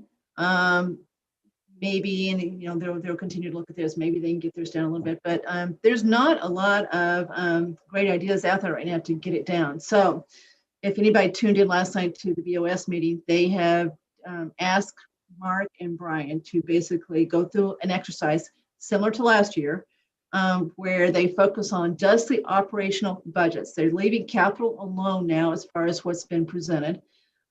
They are leaving no operational budget out of this, however. One person wanted to leave the Board of Health out, but he was the only one, so that one didn't go anywhere. So all operational budgets are going to be asked to try to pare some money out of their proposal. I haven't seen how they're going to word this. So I think they want the operational budgets to come down from the 7% current year-over-year increase to 5% and then to 3%, I believe. Anyone that listened to it disagree with what I just said as far as what they're asking for? I think it's 5% and 3%. So anyway, good. So confused on it too. It sounded a little bit like they wanted to have the overall tax increase go from the 9 to a 7 or a 5, as opposed to the. Well, I think Andrew. So they basically carved out capital, and they said that's adding, like 1.5 or so to it. So they carved that out, subtracted that from the 9. And that's where they got the 7.5. And then they wanted the 7.5 to come down to either 5 or 3. So leave capital alone. So that 1.5 is in there. And then keep the rest of, try to get the rest of it down to. So, I think Kathy, are you talking about cuts or no increases in salaries? I'm talking about cuts. Salaries won't help that much because if you're concerned that you can't do anything about through a union, if you just focus on the ones that aren't contractual, it's not going to help that much. I mean, it's actually a very small number. So Right. they're looking at everything, John. And to get it down, like they're talking about, you're going to have to cut between $1.5 million and $2 million. So it's a lot. Now, I will say, as of this morning, there are some things that are starting to make go in the right direction. Brian thinks he can get his benefits budget down quite a bit. So we'll see. I don't think we're going to get there with this. So we may end up with an increase that is not very palatable to a lot of people before we're done with this. All right, so we will keep going. I do think, well, let me wait for the next one for that one. Okay, so any questions Kathy? about where? Go ahead.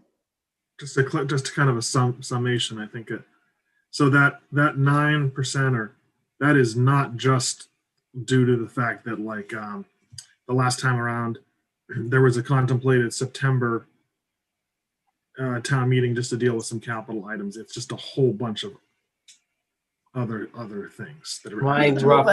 That's in there. That's part of it, but that's definitely not all of it. But that's in there. So the capital is much bigger for fiscal year 22 than fiscal year 21. No doubt about it. It's twice. It's doubled. So I would estimate it's like 0.75% out of the 9 is directly related to the deferred capital items from last fall. So half of it. That sounds right because they think it's 1.5 for the total, and half of it will be 0.75. So that sounds right. So we'll see. And I tell you what, I'm still worried about it, but no one, people, when I say this, no one says anything back to me. And so I still am worried that not only are we going to have a big overall budget increase, that the split between the commercial, industrial, personal property and the residents is going to be unfavorable to the residents, just like Algonquin. Algonquin, the reason we've been able to keep this budget down low for the last few years, in part, is because of Algonquin.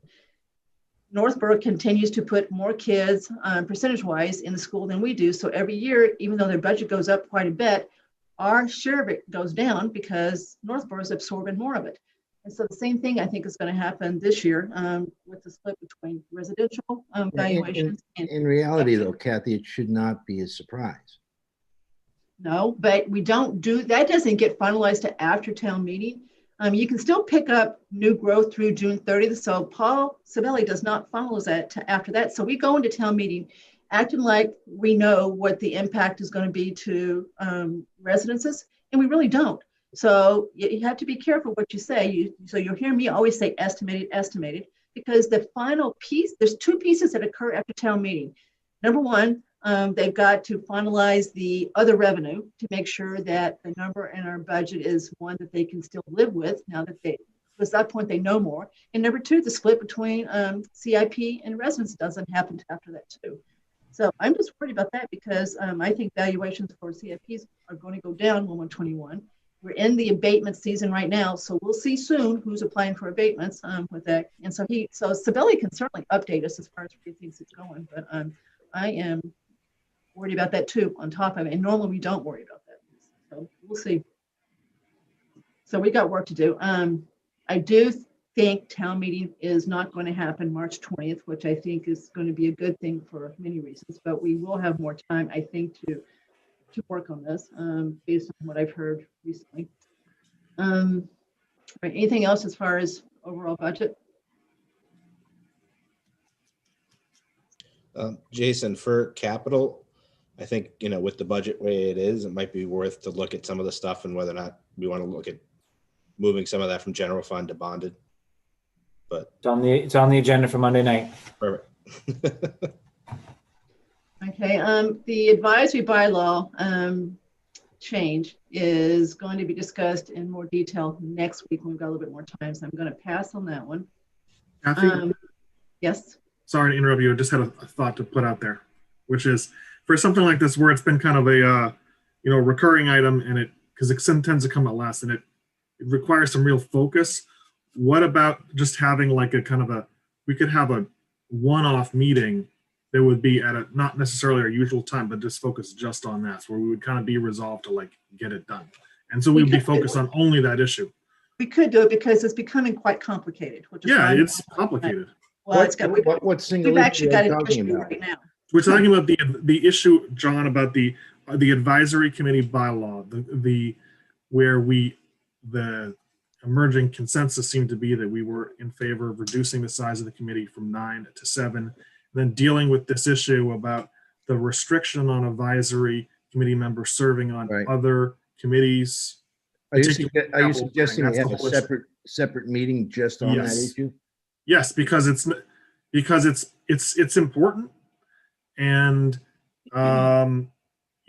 before you joined, we were talking about how it's just hard to make decisions late as the meeting goes on, and this is one of those. I find it requires some real focus on language and a bylaw.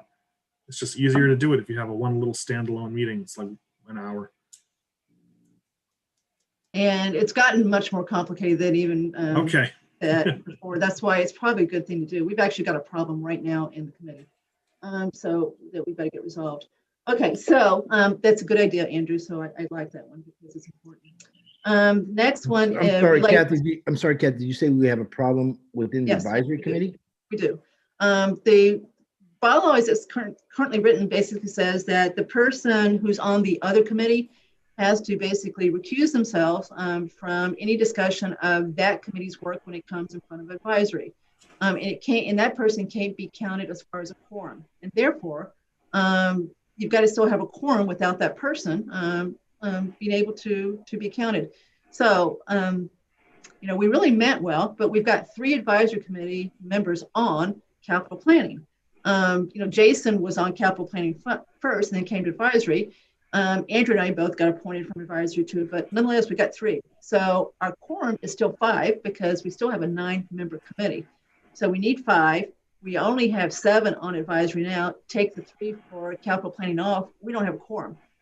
So advisory has no ability right now to even deal with capital legally. So we've got to get that solved. Does it make sense? And maybe this is just too radical a suggestion, is that either you or Andrew Pfaff drop off that committee just so that we can continue to have a quorum? I mean, I know you guys are passionate about it, but at the end of the day, if we can't have a quorum, we can't be voting on anything. Not only that, advisory's got to deal with capital plan. We can't say, oh, we didn't look at it. I mean, it's too big of a part of the budget, so we have to look at it. So I think that's probably what's going to happen for this year, John. But if town meeting gets pushed to June, we don't have to do it right away. And there's so much going on with the school research committee, which we can't be voting on reserve transfers and stuff like that, right? We can't vote on anything.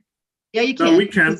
You can? Okay. We just can't deal with the capital planning which is huge recommendations. Yeah. But Kathy, one thing that strikes me about that is like planning board, for example, right? Sometimes, like, for example, on the public safety building, 2 out of the 5 of them were abutters, but they needed 4 to vote because of what our town code said, and because it was a lower impact development, I believe was the term. and they had to invoke the rule, they call it the rule of necessity, I think Yep. is what it's called. Yep. Obviously, that's a state rule, right? But this sounds like something we should just get some advice on from council.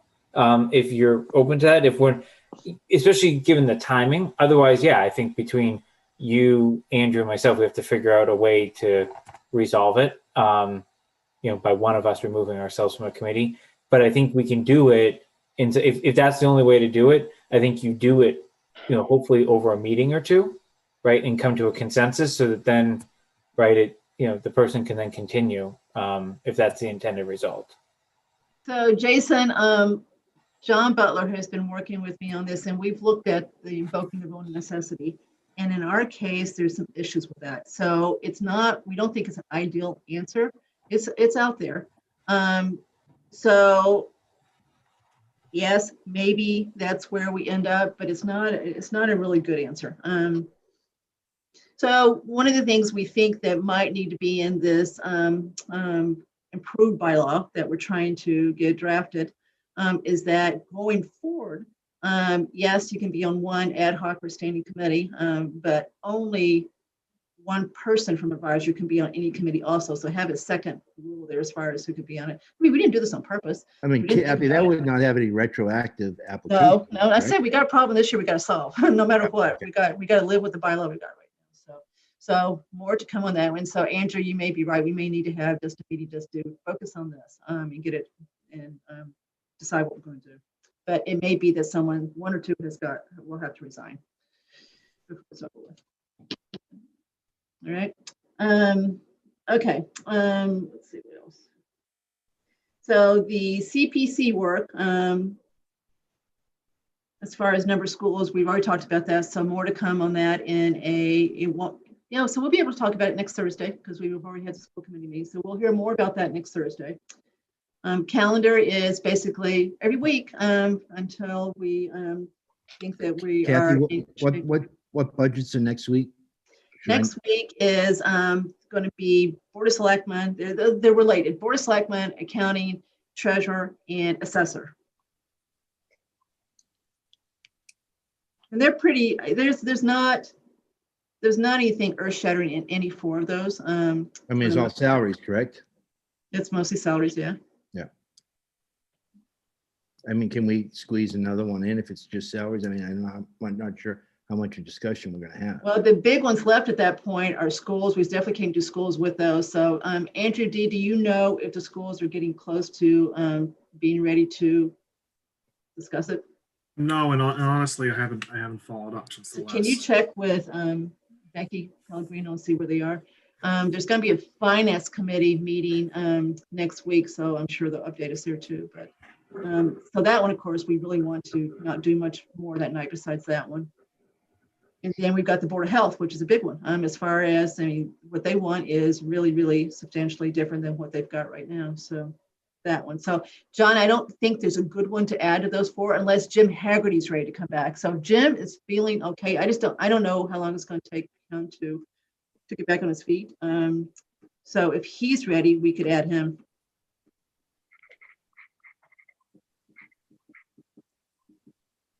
And then we got to turn our attention to the non-money articles in early February. All right. So it's 9:51. Anybody else have anything that they would like to discuss? I'd leave it to Ms. Butts to make her motion. Well, one more thing. Jason, is there anyone in the audience? You have Mr. Stivers. Okay, so any public comment from our public? AKA Sam. Yep, our faithful Sam. Oh. So can I move that we adjourn? You can. I move we adjourn. John? Second. Second. That was Mr. Rooney. Claire, can you? Yes, Bud's aye. All right. Roll call. Judy? Aye, yes. Cook, aye. Andrew D? Aye. Jason? Aye. Timothy? Aye. Andrew P? Aye. Mr. Rooney? Aye. 7-0. All right, guys, interesting day. We'll see you next Thursday at 6:30 instead of Wednesday. Thanks, Kathy.